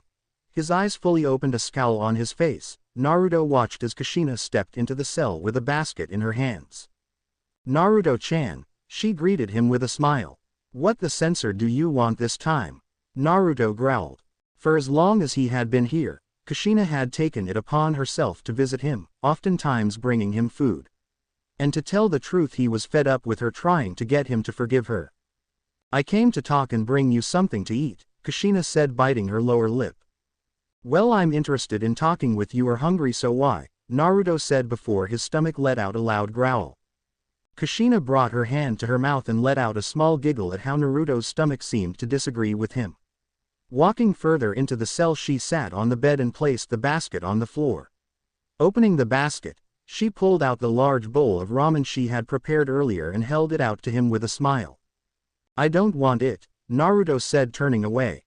"Please eat, Naruto-chan. I know that you don't get much food here, and I worked hard on it," Kushina said with a sad smile as she looked at the shape her baby was in. With a glare, Naruto looked at her. "I don't want it, and leave. I don't want to see your face." Naruto. The redhead looked down. However, one thing she noticed was he hadn't outright insulted her yet like how he did when they first met on the road to Nami. Naruto just glared at his so-called mother and turned his attention to the wall. Ever since he started to use aura, he had felt calmer and his mind clearer. But no matter what, he still held hate for the village and his parents for what they did to him when he was younger. "Sochi, please eat, and I will tell you about Haku-chan," Kushina said, hoping that using the girl's name would get some reaction. Naruto snapped his head back and gazed at her. He had wanted to know how Haku was doing, and if eating that garbage was the only way to know, he would eat it. Without saying a word, he took the bowl from her hands. Kushina had tears in her eyes as she saw her son finally accept her food even if she had to coerce him. "For the last week Haku has been staying with us at the compound," Kushina said. "She hardly comes out of the room that we gave her, though when she does she goes to the roof and gazes at the stars for hours." The blonde listened to her talk as he ate the ramen she brought him. Even if he didn't like it, he would eat it. "Though she hasn't had it any easier than you. Even if she's not inside a cell like yours, she is still treated poorly by the village," the redhead continues as she pulled out a thermos and poured some tea. "When the council found out that she has a Kekkei Genkai, they started making demands for her to be used to breed more Hyoden users." Crash! Kushina jumped to her feet as she heard something break. Before she could do anything else, she was lifted off her feet by her throat and slammed into the wall. Her eyes landed on Naruto's and winced when she saw them glowing blue with a furious look on his face. "What the censor did you just say?" he roared. "If they so much as touch one hair on her head, I will raze this village to the ground." "Minato, stopped them," Kushina managed to whisper. With a growl, the blonde released her and moved back, as Kushina hit the floor coughing and trying to catch her breath. Naruto was incensed at the thought of the village using Haku as a breeding tool, but at least that bastard did something right. The cell door busted open and three Anbu rushed in with their weapons in hand and immediately surrounded Naruto when they saw Kushina on the floor with her hand on her throat. "Stop," Kushina called out, "go back to your post." But Kushina-sama, the one with long purple hair, said, "It's okay, nothing happened," she said, standing up. The female Anbu narrowed her eyes behind her mask as she glanced at her neck. The Black Ops Saiyan had her team fall back. "Sochi, leave, I want to be alone," Naruto said, pressing his forehead to the wall. The redhead picked her basket up and giving Naruto a worried glance she walked out of the cell, but not before hearing Naruto whisper something. The next day, Haku woke up startled from the knocking on the bedroom door. Standing up she straightened out her kimono. She walked to the door and opened it to reveal Minato standing there. "Haku, please get dressed, the trial will start soon," he said. The brunette nodded and closed the door to get ready. Minato stood in his full Hokage robes as he waited for Haku to come down. His wife and daughter had already left earlier. When he heard footsteps he saw the girl walking down the stair wearing a pink kimono with a white sash. "I am ready, Hokage-sama," she said. Minato approached the girl and placed a chakra suppression seal on her. Then he grabbed her shoulder and using his Hirishin teleported to the council room. When they appeared, Haku noticed that the room was full. On one side sat the civilians all dressed in their most expensive clothes. On the other side sat the shinobi council also dressed in expensive clothes, but on this side she noticed that the genins that they had fought sat behind along with more what seemed to be the heirs. In the center sat the three elders and standing next to an empty chair was an elder man with a pipe in his mouth. The Hokage pointed to two empty chairs in the middle. No words were needed as she went straight for the chair to sit down. While sitting there she could feel the eyes of the people in the room on her. Her eyes scanned the room without moving her head, seeing the civilians giving her a look of hunger and lust. Though she was more perturbed with the looks the Uchiha brat was giving her. The doors to the room opened with a squad of black ops walking in with a handcuffed Naruto in the middle wearing white robes. He didn't say anything as he walked to the empty chair. Before he could sit, Haku stood up and wrapped her arms around him, giving him a small kiss on the cheek. "Naruto-kun," she said. "I am glad you're okay, Haku-chan," responded the blonde softly. Naomi watched from her spot behind her mother as the two hugged each other with a huge frown, as she should be the one holding her Onisama like that. From a few feet away Hinata's eyes were focused on the blonde, filled with anger towards him. "Take a seat," Minato said with authority from his seat. Naruto turned his head and glared at the man but sat down nonetheless. "We have gathered today to decide the fate of these two shinobi," the Hokage said. "First, Yuki Haku, you are accused of being in league with a rouge shinobi from Kurigakure no Sato, Momochi Zabuza. After a thorough investigation we have found no records of you as a member of Kiri's forces." "Hokage-sama," spoke up an old man who had half of his face covered, "if I may say, the girl has an extremely rare Kekkei Genkei, so it would be best to have her create the Yuki clan here." Haku felt an extreme fear as she heard the man say that she should be a breeding factory. She saw Naruto tense up, releasing a growl, and looked as if he was about to jump from his seat to tear the man up.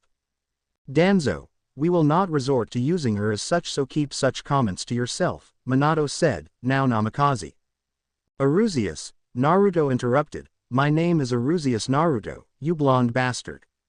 People gasped in shock at the way Naruto spoke to the Hokage, others narrowed their eyes at what he had called himself. Kushina's eyes watered a bit hearing him deny his family name, while Naomi giggled slightly at her brother's comment. With narrowed eyes Minato continued, "Arusius Naruto, you're charged with having affiliation with a high-ranking missing nin, and for the murders of 58 leaf shinobis, 9 main and 5 branch Hyugas, 5 Yamanaka, 2 Nara, and 3 Akamaiki." Naruto could feel the killing intent being sent his way by the many head of clans who heard of their members' death. Though he just shrugged it off as if it was nothing. "In this case you would be executed where you sit for treason." "Please, as if, you know the laws of this place, only shinobi under the Hokage's command can be charged with treason," Naruto said. "I was a civilian and there is no law stating that a civilian must remain in the village for his whole life. Never did I become a shinobi.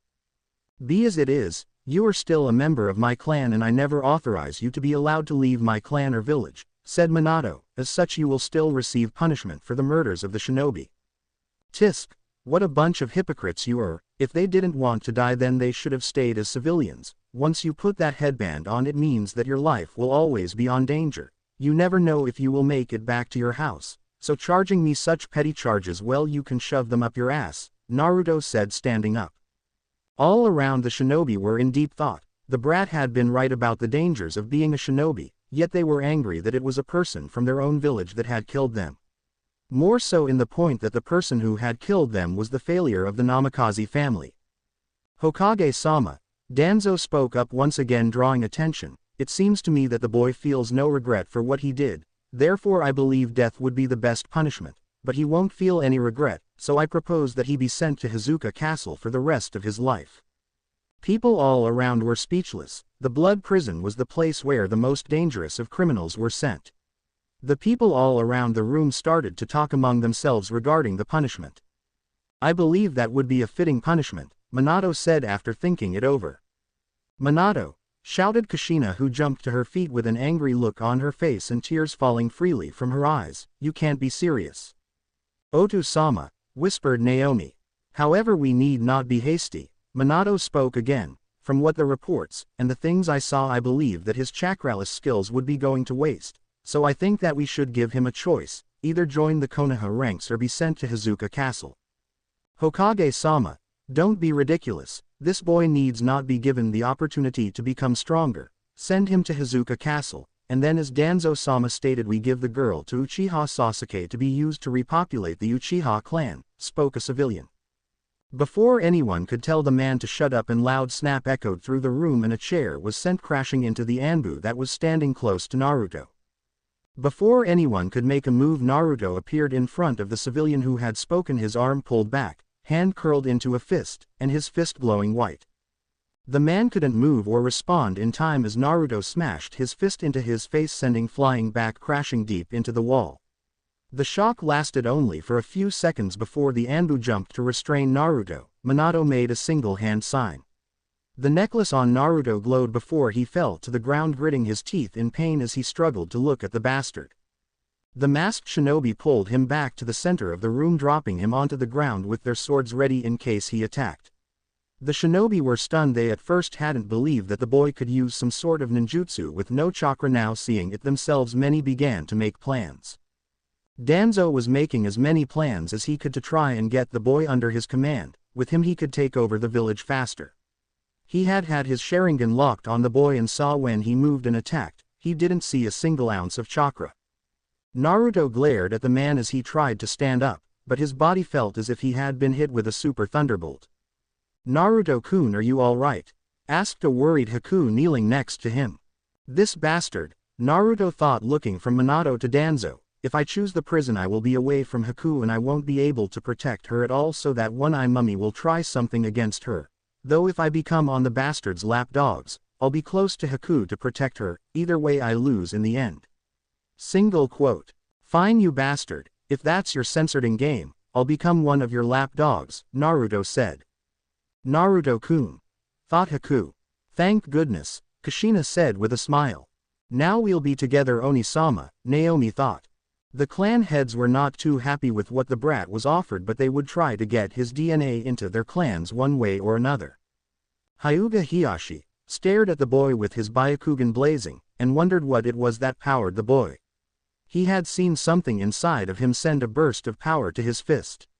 His eye glanced to his eldest daughter, who was heatedly glaring daggers at him. Knowing her infatuation with Minato's daughter, she might be able to get close to the boy. If not, he still had his youngest Hanabi. With Naruto's agreement to join Konoha's forces, I take it if offered you will accept also, Haku-san. Hi, Hokage-sama, Haku said without looking at the man. Well then, this trial is over. Anbu, escort them to my office, Minato said, using his Hiroshin to return to his office. Thanks.